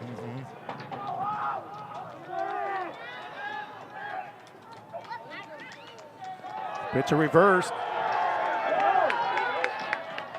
It's Davis off the right side, and he'll pick up about 5. He'll bring up 3rd and 5. By number 1, Tamon Davis.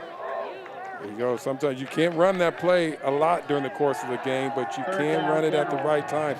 You know that you felt like the Rams were going to be pinning their ears back, getting into the backfield, and so you try to use that momentum against them. And nice gain of 5. You can't ask for much more than that.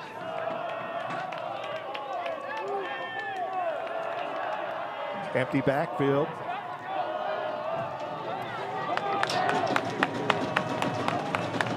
Well, going, he's going to throw it. It'll come back route again. That'll go incomplete. We saw that earlier in the game. It was successful. The play is incomplete. Yeah, it was successful. And The thing that I would say that was different the first time was that you ran that to Borkart, who's 6'5", and this time you ran it to Max Von Arx, who's not actually as tall as Borkart, and you did the catch radius is not as wide. So, yeah, good point, James. 4th down.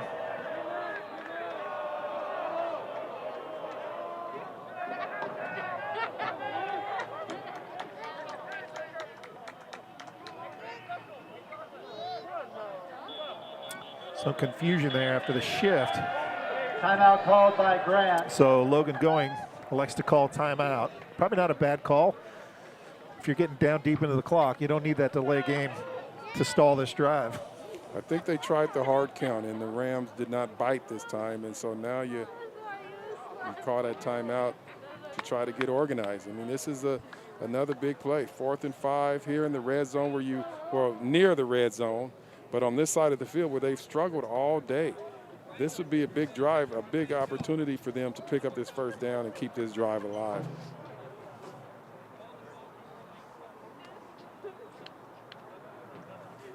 Earlier they sort of ran that quarterback, that I don't know if we call it a quarterback draw or kind of an option. Yeah, quarterback option, and he was able to get to the edge.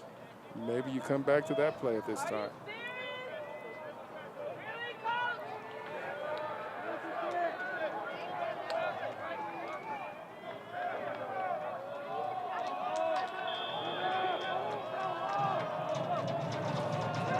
So Generals line up, 4th down and 5.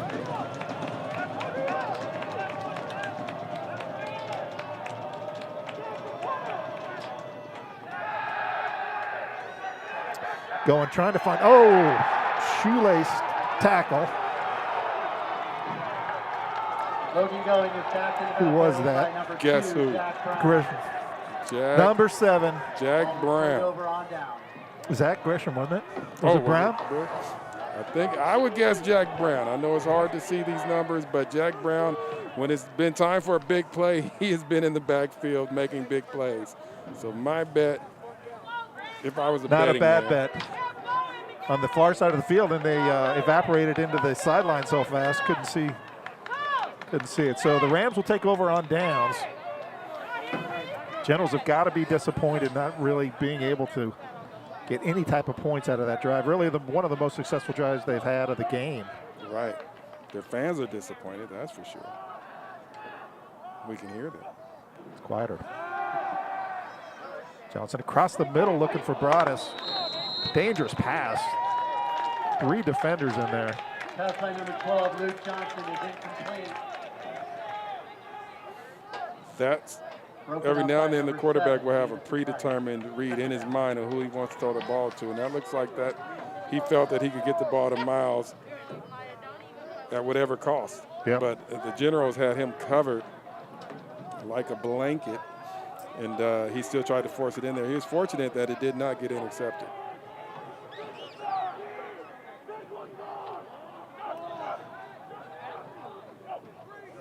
Luke Johnson again. Just going to go deep down the sidelines. King stays in bounds all the way down to the 35-yard line. That was a very sharp pass. That pass was right there. And Jordan King, you know, they've had a long line of good receivers. Last year, Silas was a star, but this year, Jordan is the king. Hand off over the right side.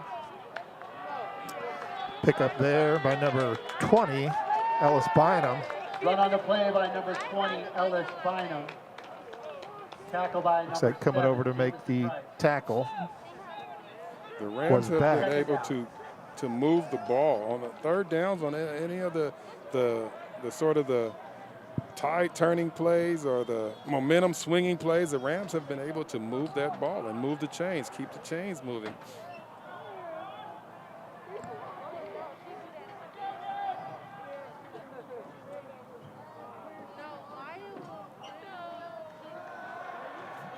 Johnson looking for King again. King's coming back for the ball, hauls it in, but drug out of bounds just short of the end zone. Pass by Luke Johnson is complete to number And 4, Jordan King is excited. He is pumped up. He is letting them know that he is Pushed ready. out of Throw me bounds the by ball. number Let me 4, eat. Carnell That Decker. guy, he catches the ball with his hands. down, Again, he Central catches the ball Catholic. away from his body. Doesn't allow the defender time to reach in there and knock it out at the last minute.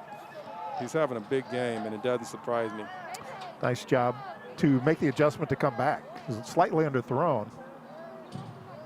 First and goal for the Rams.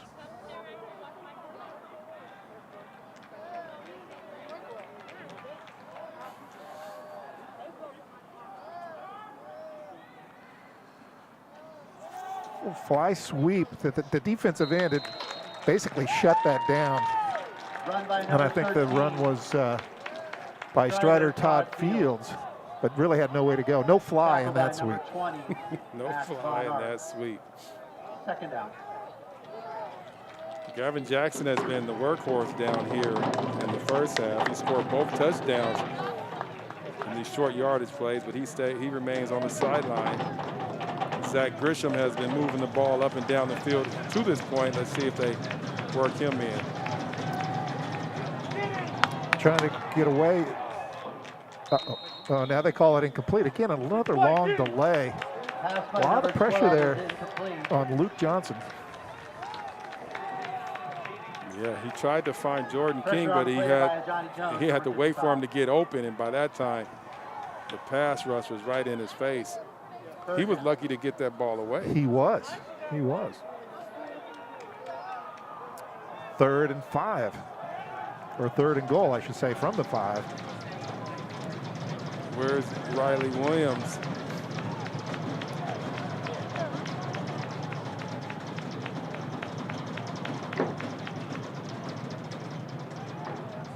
They looked at the sidelines. They're called timeout. It took a long time to get set up, trying to get the hard count to get half the distance. Didn't happen. And timeout called by Central. And the Central will call timeout. 3:36 left here in the 3rd quarter, 14-21, and the Rams are threatening. You know, we got to call King's name a lot, number 4, during this drive. He's been very productive. And really, the first half, we didn't call his name quite as much as we expected probably to call it more. But, you know, true to his talent, he's showing up now, right? Absolutely. He's showing up right when you need him most, you know. And as a coach, you do different things in the first half. You try some things, but then when it gets down to the nitty-gritty, when the rubber meets the road, you start to think, you know, what have we been doing? We've been doing all this other stuff. Let's just get the ball in the hands of our best players. Jordan King, right. And that's what's happening. And now they called a timeout here. I'd be interested to see if they didn't like that lineup that they had or like that formation. See if you put Riley Williams back out wide, and this is where they usually like to go to him. I don't see that he's on the field. Looks like. Or is he lined up as tight end? Yep, he's in tight. Yep.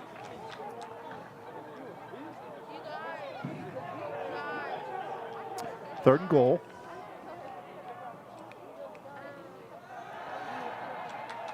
Little screenplay to Zach Grisham. Oh, little nifty little move. Finds the crease, goes into the end zone.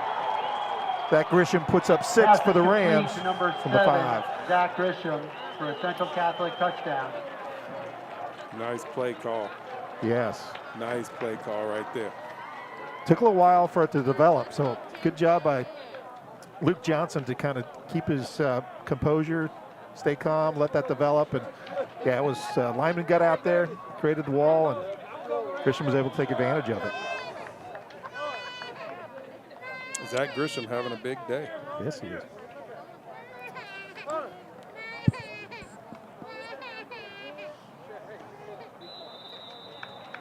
Kick is up, kick is good. Rams go up 28-14 with 3:29 Point after by left in the quarter. There's a flag on the play.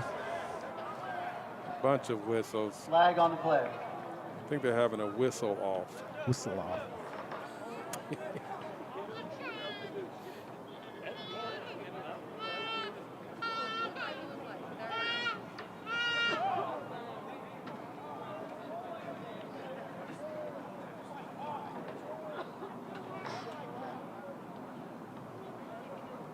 Trying to sort this thing out. I mean, on the PAT. Personal foul. That'd be against the Rams. Looks they'll probably assess that on the kickoff. After the successful try, personal foul on Central Catholic for a late hit. So they'll back them up, and we've seen the kickoffs have been highly successful for the Generals. The last kickoff by the Rams went into the end zone, and now they're going to back them up 15 yards, so this should give them the opportunity to have a big run back. And at the minimum, start with good field position. Right.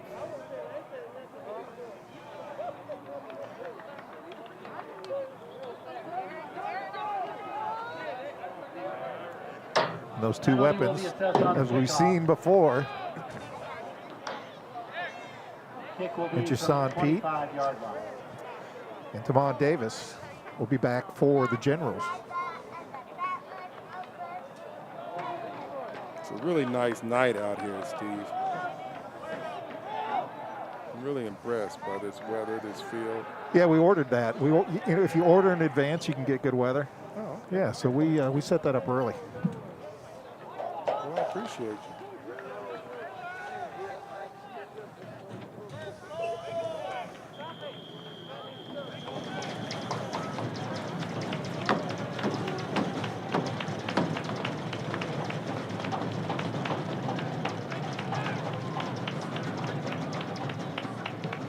Keep it low, so it's going to be a skidder. Turn it. Take it to the house. Go. Again, always exciting. Jay Shine. Still on his feet. Pete will be dropped out to the 42-yard line. But you know, Kick is everyone's returned by number watching with 11, bated breath Jason because Pete. every time those guys get the ball in their hand, Tackled they're by exciting number players. 34, Savon Sanders. Yeah, they're back there for a reason. And every time they touch it, they can take it to the house. A little pushing and shoving in the huddle right there after the tackle. That happens. That's football. You right?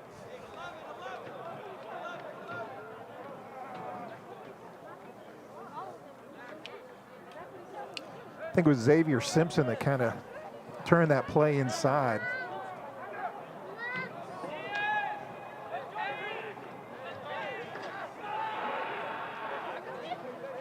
So the Generals take over at the 44-yard line, 1st and 10, 3:18 left, and they trail by 14 points.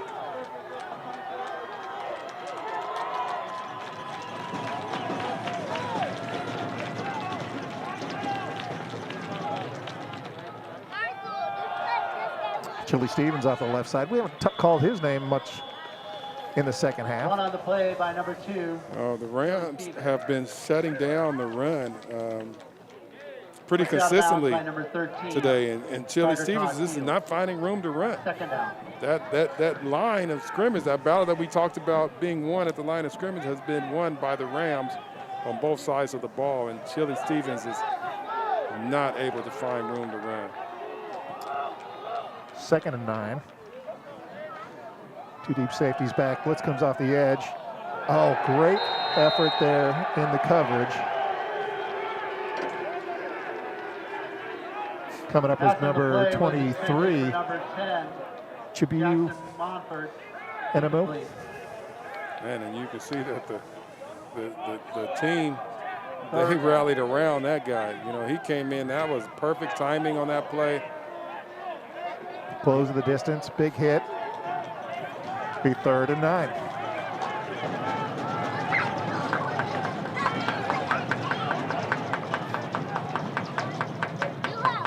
Williams comes with a delayed blitz, and that ball will fall incomplete. Very disciplined. You know, you look at, you see Riley Williams. 4th down. He was patient. You know, he wanted to see the play develop before he committed to the quarterback. And how would you like to have him kind of, you know, that big tall frame coming at you, having to throw over that? Exactly. He's, you know, again, staying disciplined. He drops back for a second just to hold off of anybody who's doing a slant or a screen. Once he reads that it's not there, then he's going full board at the quarterback, creating problems in the backfield. Simpson, it'll bounce, may have an opportunity. Oh, it touches him. Ball's on the ground. I think Strider Todd Fields was able to get on that. Del Seagull's kick is recovered by Central Catholic. That's one thing the Generals really good on the special teams tonight coming into the program. You talked about how that was going to be a focus. Yes, the coach has been, Coach Beck has been working with his special teams. You know, he's really proud of where he is with his special team. He feels like he has advantages whenever they play against someone in his special teams. And as you can see, it has worked in General's favor. Now, if they want to get back in this game, they're going to have to get a stop here in this, and this would be the perfect time to do it for them. While the Rams are backed up against their own goal line.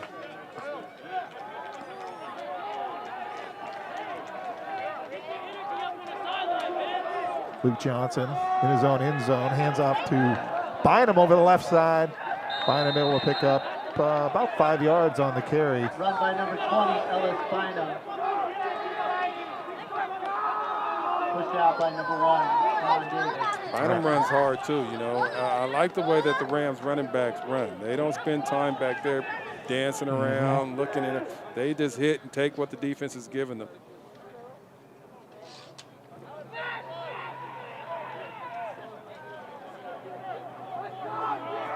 Be 2nd and 4 for the Rams.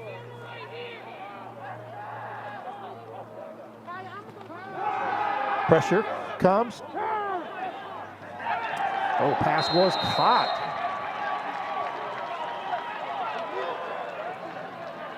Luke Johnson's pass is complete to number 14. That was to number 14, Jalen Ridgway. Ridgway. Nice job for him to concentrate and haul that in. Yeah, and there was a lot of a lot of pressure on the quarterback. And Luke stood tall, stood in there and threw that ball and gave his receiver a chance to catch it. And nice play by Jalen Ridgway. Rams effective in getting out of the shadow of their own end zone. Ball to 35. Find him again off the left side. Short pick up there of about 3. Good defense by the Generals. Tackle by number 10, Jackson Mountain. Bynum getting his chance, and you know he's making the most out of it. Those are nice runs. You know you can't. Every run is not going to go for a 6, but man, 5 yards, 3 hard yards right there. You're getting positive yards. That's what you're looking for at this point in the game with this type of a lead. Clock run, 1:25 left in the 3rd quarter.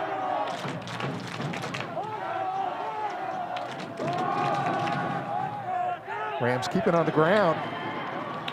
Hey, some really effective running there. That was Gavin Jackson for the Rams. And he'll get enough for a 1st down. Tackle by number 1, Simon Davis. Davis getting a lot of work tonight too on both sides of the ball. Special teams. Yeah, we're hearing his name a lot on defense, and which is really not a good sign for your defense if you're hearing a lot of for the corner as far as making tackles. But that offensive line of the Rams is really controlling the game right now. They're making huge running lanes, running opportunities for these backs, and all they have to do is run through it.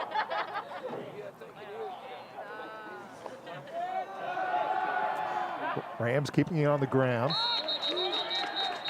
Gavin Jackson again. Run on the play Not by much number there. 33, Gavin Jackson.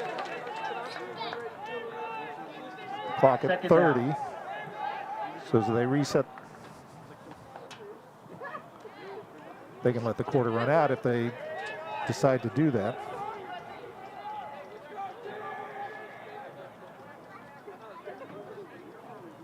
I believe that's what they're going to do. Boy, it's going to be really easy on the officials. They only have to move it 2 yards for the quarter. If you're an official, that's the kind of line of scrimmage you want at the change of the quarter. Right. Just move it over a couple feet and they're good to go. Talk about good to go. Rams really seem to have control of the game. 28-14. Generals really ineffective on offense to really put anything together. Most of their points, or all of their points, have come on that special teams or the scoop and score, which really has to be frustrating because there's some talented players on that Generals. It's just probably more of a testament to the strength of that Rams defense, who've really demonstrated they're tough to go against. Right, indeed, and we've said it a couple times tonight, but I know we've discussed it before. No matter how good your offensive weapons are, no matter how good your playbook is and all that, if you don't have time, if the quarterback is uncomfortable, if he's getting pressured, then nothing is going to work. And that's what's happening right now. The Rams are just not giving the Generals any room to breathe. And they're in the backfield. They're keeping them uncomfortable, and it's making it hard for the Generals to move the ball, or at least to get the ball in the end zone. They've actually moved the ball, but they just can't get the ball into the end zone. Second down, Central Catholic. So quick change of the quarter there.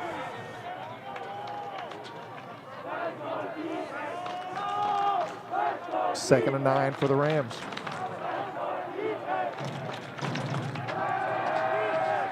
Luke Johnson.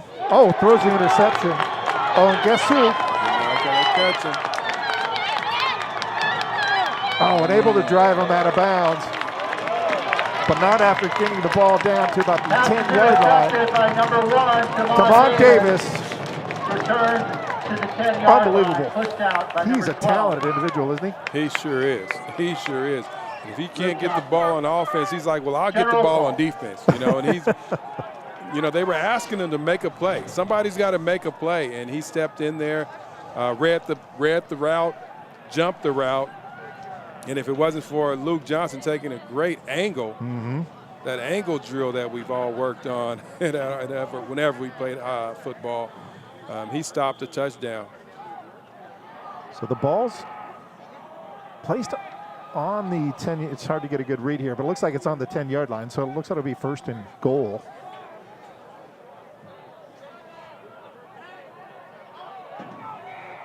Let's see if the Generals can capitalize on this really great opportunity created by that defense. Where's Jay Sean Pete, the other game breaker? Going, looks like he's going to be keeper, pulls it back. Now he's running for his life. And the ball comes out.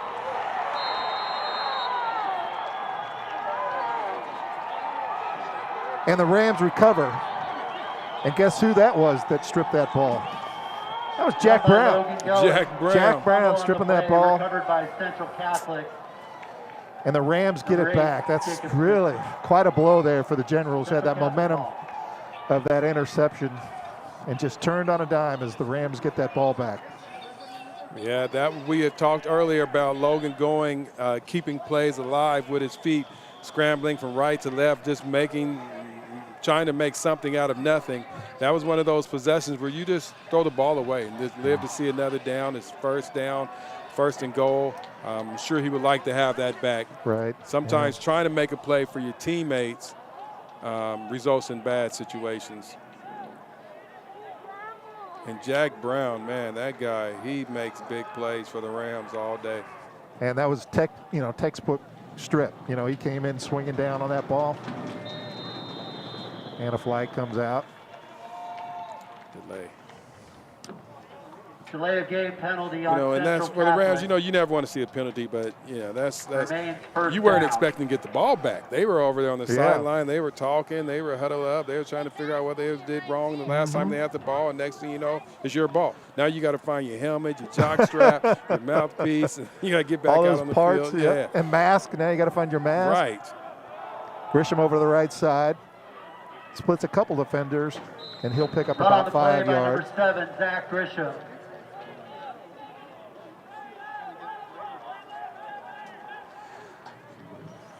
Zach Grisham continues to move the ball. Second down. He runs hard. He puts that foot in the ground, makes one cut, and just gets the ball up the field. Alex Gray coming up to make the tackle for the Generals. He's 2nd and 9.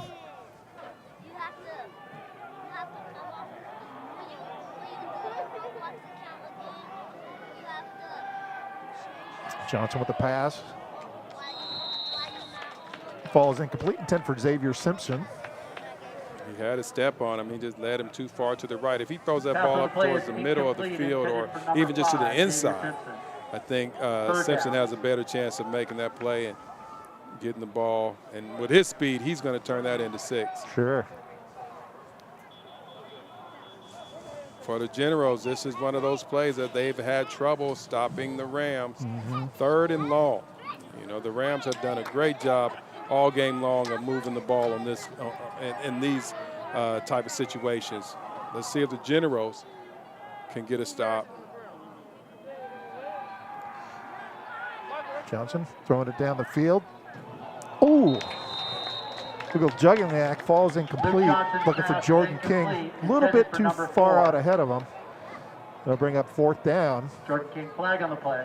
Flag on the play, huh? This is going to, okay. Thought we might see the coach really explode if they had called a penalty on the Generals. That penalty is declined. So look at the situation here. I mean, we're still in a ball game. We are still actually watching a very good ball game, Steve. With 28-14, 10 minutes left in the game, almost 11. The Generals are forcing a punt deep in their own, in the Rams' own territory. We've already seen what Tamon Davis can do. He's back here for the punt return. You still have a fighting chance if you're the Generals. Yeah, you really feel that. They're going to have a short field.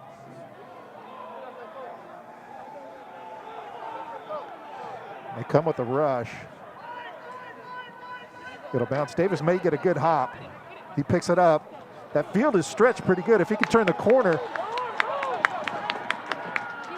he picks up a few yards out to the 46 in Rams territory, and that's where the Generals will take over. Flag on the play, so we'll see what that is. Return on the play by Tamon Davis. Tackle by number 10, Jack Benison. First down, Generals.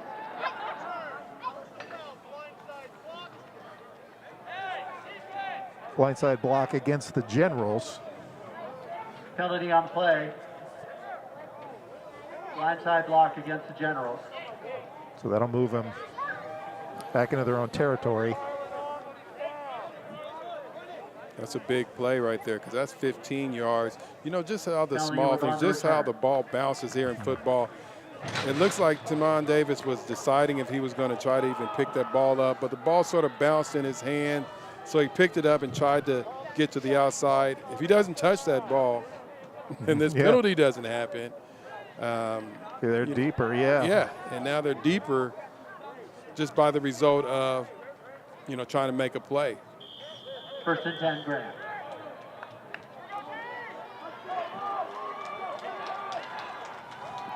Chili Stevens up the middle. Just driving up the middle, still on his feet. Picks up 5. Run by number 2, Chili Stevens. Jack Brown on the tackle.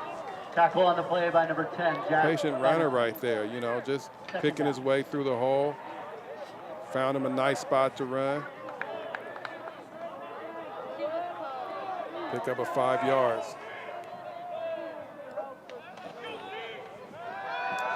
Going will keep it. Big rush, decides to go down. Probably a good idea just to tuck it. He was under assault by Zach Grisham. 7. And did you see who was coming on his backside? Yeah. Third down. Yeah. I mean, it's got to be a struggle to play call against the Rams. I mean, they just talented players and they change it up. And right. And we're missing Imarion Winston. We mentioned that earlier, but take him down. Jack Brown is having a great game, and you just don't know where they're coming.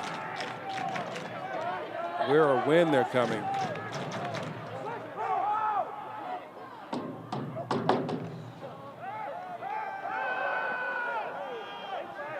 Scrambling to the right, going a pass across the middle. Oh, nearly intercepted.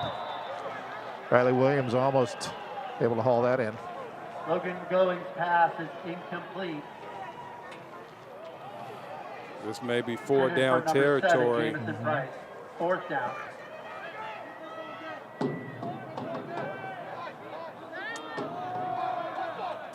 What do you do? Looks like they're going to punt. Still try to play the game of field position.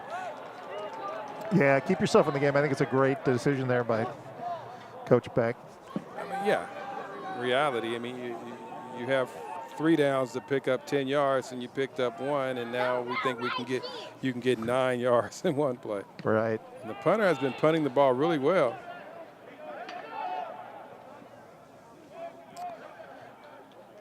Nice roll there for the Generals inside the 20, actually inside the 15. And that's where the Rams will take over.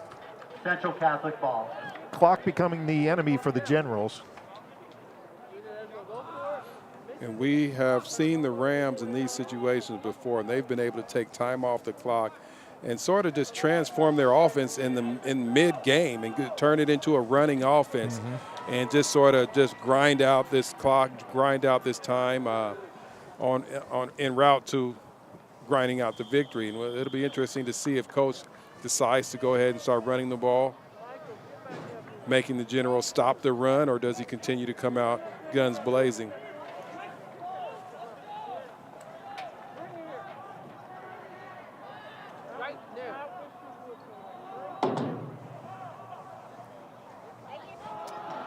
Bynum on the left side. Really not much there. Flag comes out, so they might get the benefit of a penalty. Number 20, Ellis Bynum, pushed out of bounds. Maybe a late hit there. Flag on the play.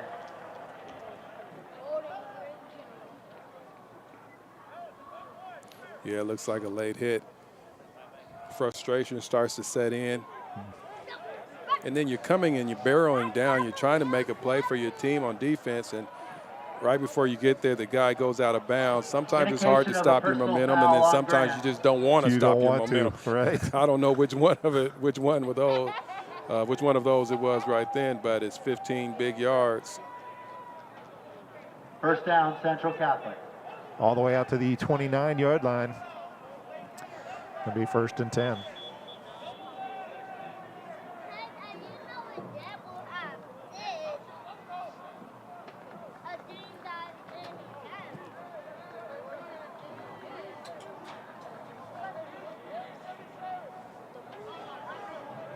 Zach Grisham back there now with Johnson, Luke Johnson.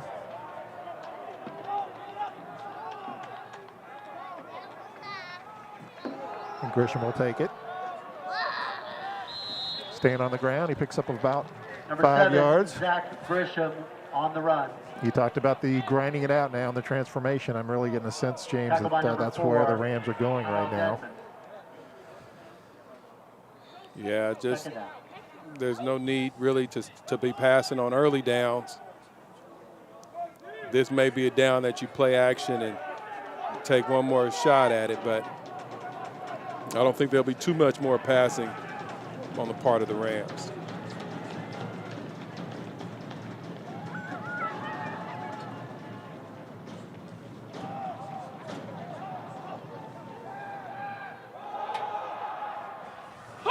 Ellis Bynum out across the 40, close to a first down. Run on the play by number 20, Ellis Bynum. Tackle by number 8. We'll see where the spot is, whether or not we move the chains. Referees are pointing at each other. They're staring at each other. It's a little short. A little short. A little short. You know, now, yeah, Luke Johnson looking at the back judge. You know, when the back judge hands goes up to signal 5 more seconds. That's when he starts the snap count. Hard count? I mean, hard snap? Hard count. Yep.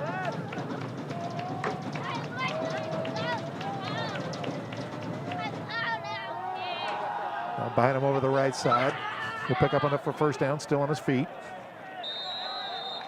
After the 45. Stop the clock and move the chains. By number 20, Ellis Bynum. And the Rams pick up first down. I want to thank everyone for joining us tonight for this Oregon Sports Beat presentation. Down, Central Catholic. I want to thank the director, Alva, camera, Julie. Thanks for your work tonight. Indeed.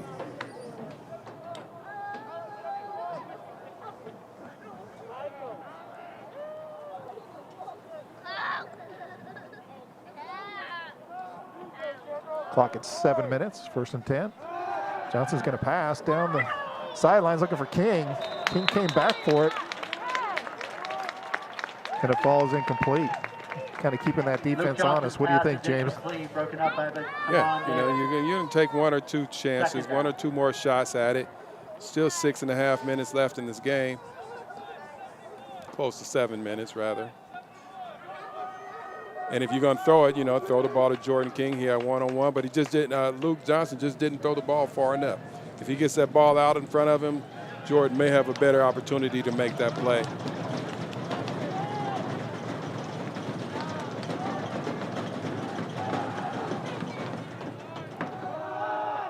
Bynum up the middle.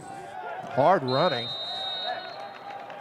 Run Picks on up the 7, play and by number 20, Ellis Bynum. the clock continues to run. Tackle by number 7. When you're running the ball that well, you know, Third down. you can take some shots with the pass because you feel like if we have to, we can get back to it and pick up 5 yards per carry, as they have been doing. Right.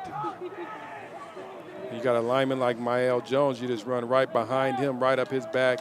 Right then on the last play, he pushed the running back forward for 2 more yards.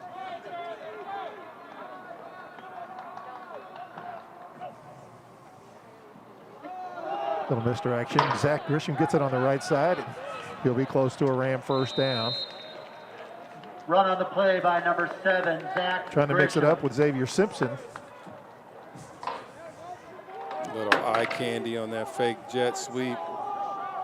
Tackle by number 24, Jaden Moss. You've been accused of being eye candy too, Moses. from what I hear. Fourth down.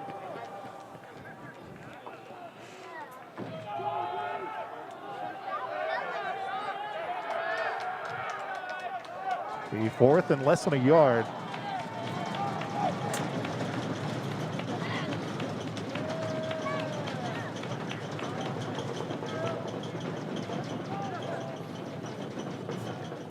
This is one of those plays. Timeout. This is one of those plays. If you get to the second level, you might end up in the end zone. Timeout called by Central Catholic. Right, because the Generals, they have to get this stop. So, you know, they're probably good possibility that they're bringing everybody 4th and inches, basically. So you're going to try to bring everybody. And like you said, if you get past that first line, you could be running for 45 yards and a touchdown. Also the possibility of, do they dare play action and throw the ball right here? Yeah.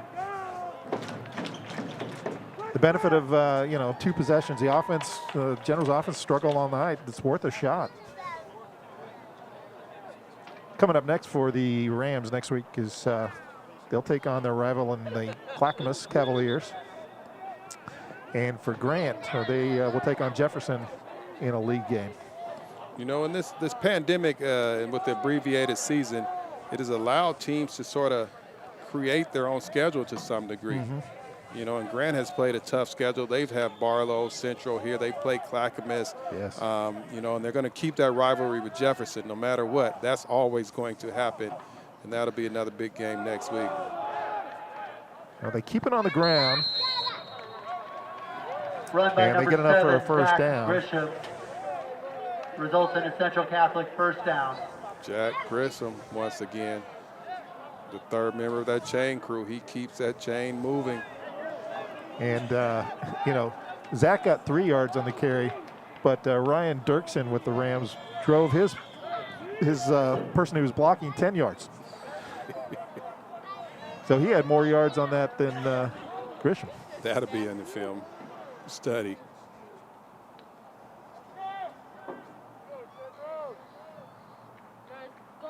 Just waiting that clock out.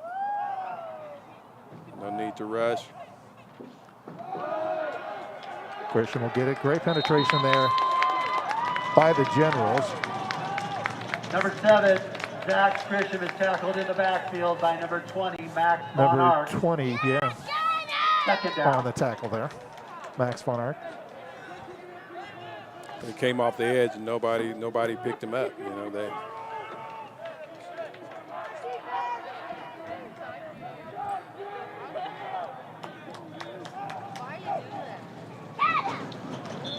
They got the hard count to get those yards back. Max Von Arts, once again, you know, he's really trying to make some things happen right now. And Offsides on Grant. 5-yard penalty. got him to jump. Remains second down. so how you slow down that rush. Yeah, right. Trying to make something happen. 2nd and 8.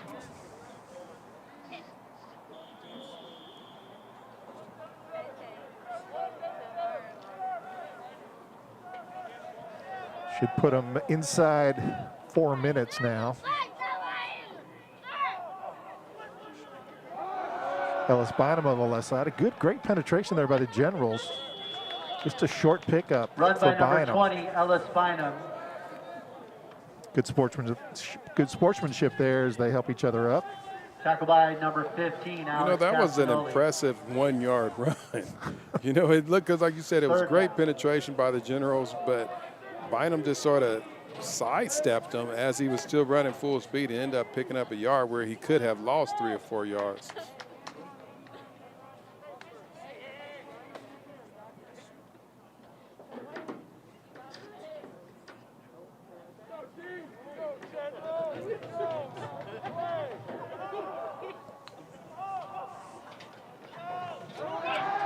Going to go with the pass. Riley Williams with the pass. Down to the 10. Trying to get to the end zone, but he'll be stopped short at the 3-yard line. But he's got such long strides. Right. Luke Johnson's deceiving. pass is complete to number 81, Riley Johnson. Just sort of dragging across the middle of the field. At 81, Riley Williams. First down, Central Catholic. Luke Johnson put it right in his hands. Yep. So 1st and goal for the Rams, 2:54.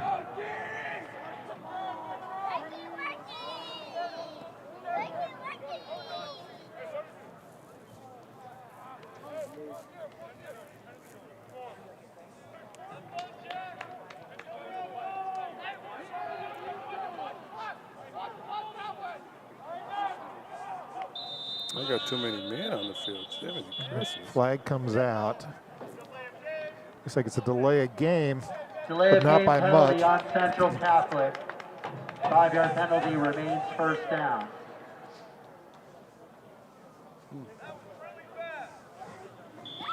Just not quite quick enough getting that off, huh? Coach Pine yells out, that was really fast. He didn't like that delay of game.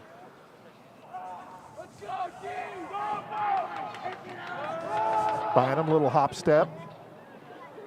And he'll pick up a few. Number 20, Out to about Ellis the Bynum 5-yard on the line. carry. You know, I keep looking around here. It's Tackled by a number long 8, ways Brennan over there Fack. to the parking lot. Did you park on that side? Second down. Way over there, it's going to take me like an hour to get there. Right. I'm wondering if I can call an Uber to pick me up and take me to my car. Well, I'll just walk over there and I'll come by and pick you up and then take you to your car. I like that. Yep. Anything for you, James. You know that. All right. Well, I'll just sit here and wait for you. Sounds good. Yep. Might take me a while, so be patient. Ellis Bynum back there with Luke Johnson.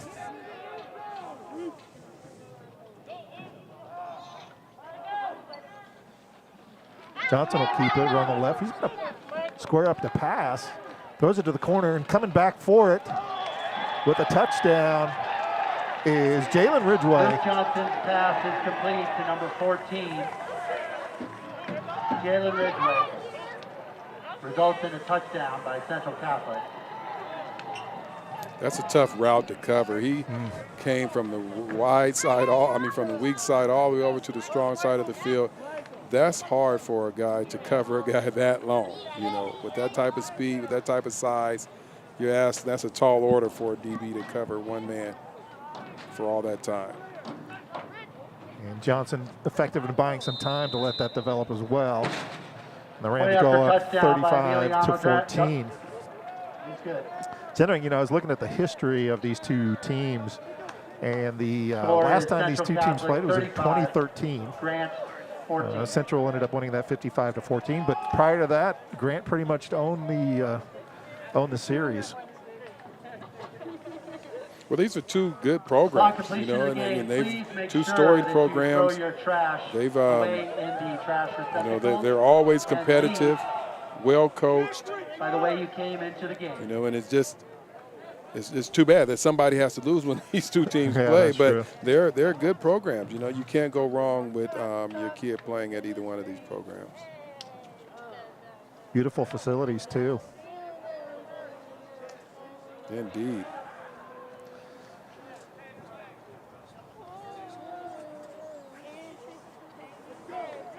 My son, when he played for Grant back he graduated in 2008, that was the last time that I remember these two teams playing. Didn't keep up too much after that, I must admit. But they had a great game. It's probably one of the best high school football games that I've seen. It was in the playoffs, in the state playoffs, in the quarterfinals. And Grant came out on top. But it was legit one of the best football games that I've ever seen. Is that right? Down at the stadium.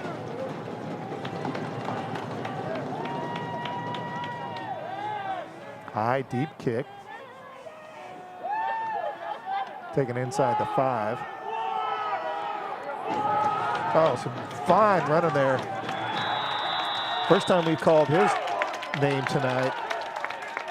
And that's Alex Return on the Castagnoli. kick by number 15, Alex Castagnoli. Man, he was running. He Tackled by was number running. 24. He was fast. He takes long strides, and Grant ball first down. that was a nice run back. Grant has some electric players. Yes, they do. You know, looks like they lost. Who did they lose? They lost Jarrell Bigham. They took Tamon Davis out on that kickoff return. Subbed in Alex Castagnoli, and then he breaks. There's a lot of weapons on this Grant General football team. Going. Little out route there. Pitch and catch, trying to get some yards. There's Chili Stevens on the reception. Logan Goings pass. And he's another weapon. We just have not had the opportunity to talk too much about him because that Central Catholic line has been controlling the game. And he's still got a couple more years in the Grant program, so he's got some time to develop.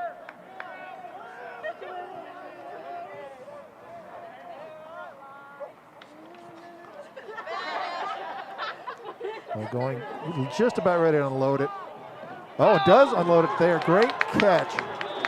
Great concentration. That was Luke Logan Borchardt. Goings pass is complete to number 13, Luke Borchardt. Grant And the first Generals down. quickly up on the ball. Moving the ball downfield. This is what we've seen pretty much all day. Clock. Yep. See if the Generals can put it in the end zone. Blitz comes. Riley Williams. Oh, great catch. That was a great throw by Going to get it out there. That's a long throw. We got Riley Williams. Logan Goings pass in is your complete face. to number 20, Max Von Ark. That was Von Ark on the Tackled by number reception. 5, Xavier Simpson, second down. Clock continues to run with 49 seconds.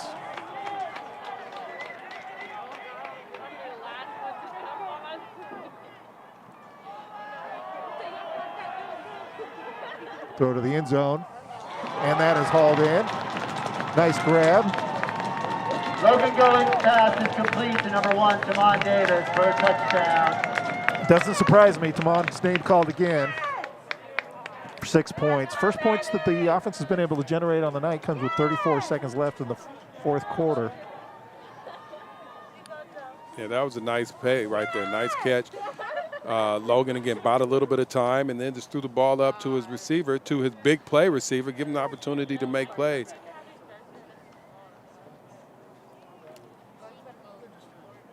Captain Obvious here, but that was the best drive of the day by the Generals. PAT is up and good. So 21 to 35 with 34 seconds left. So James, I mean, really two talented teams coming into tonight. I think really the difference maker was that Rams defense. They just stymied the General offense all night long. Ladies and gentlemen, just a reminder, at the completion Right. of the game, spectators are When not the allowed on Rams field. needed a Players big will play be on defense, they were able to departing on make the far big play. side. When they needed a big stop, they were Thank able you to very make the much big for your stop. Whether it was commitment to good take them sportsmanship. down, Jack Brown coming in and with his blitzes, or making plays in the backfield, or just someone knocking the ball down, or forcing an incomplete pass or something, they were able to make that play when they needed it, and that was exactly the difference. Ready? I think the Generals are maybe 1 or 2 linemen away from being very dangerous. You know, right now they're just getting overpowered at the line of scrimmage, and the Rams have some big bodies out there. They do. And it's not easy. That lineman position is probably the toughest in all of sport, and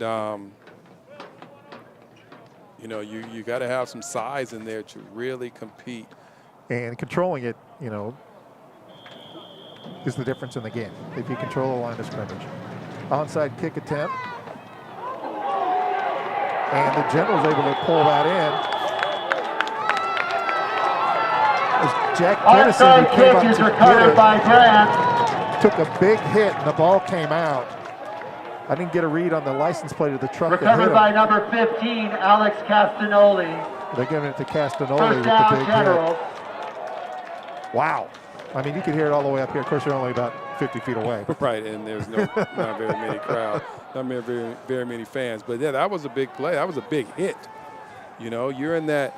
It takes courage to be on that onside Yes. kick return team, and now you see why. You got to be able to hold on to the ball and be ready to take a big hit.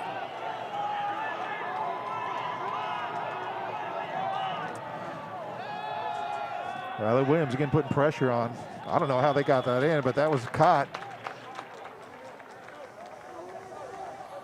Is that Jashawn P? Logan Goins' pass is complete to number 11, Jay-Sean P. Second down. Quick little play, get out of bounds, stop the clock.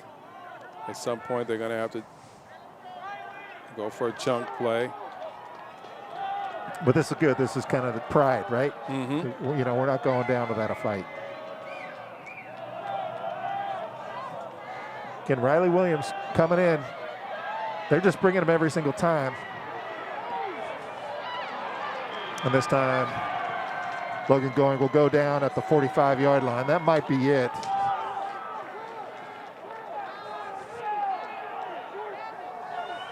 Logan Goins is sacked by number 2. We'll try to get one more play off. And unable to do that. No, Logan Going, he looks like he's trying to, you know, gather himself right there. With the final score, You get Central Riley Williams Catholic landing Rams, on you. That was a big 35, play right there. Right. Grant Generals. So that 21. will wrap up this Oregon Sports Beat presentation between Central Catholic Rams and the Grant Generals. Rams beating the Generals 35-21. I want to thank you for joining us tonight. James Broadous, always a pleasure working with you. Thank you very much. So on behalf of James and I, good night, everybody. Good night.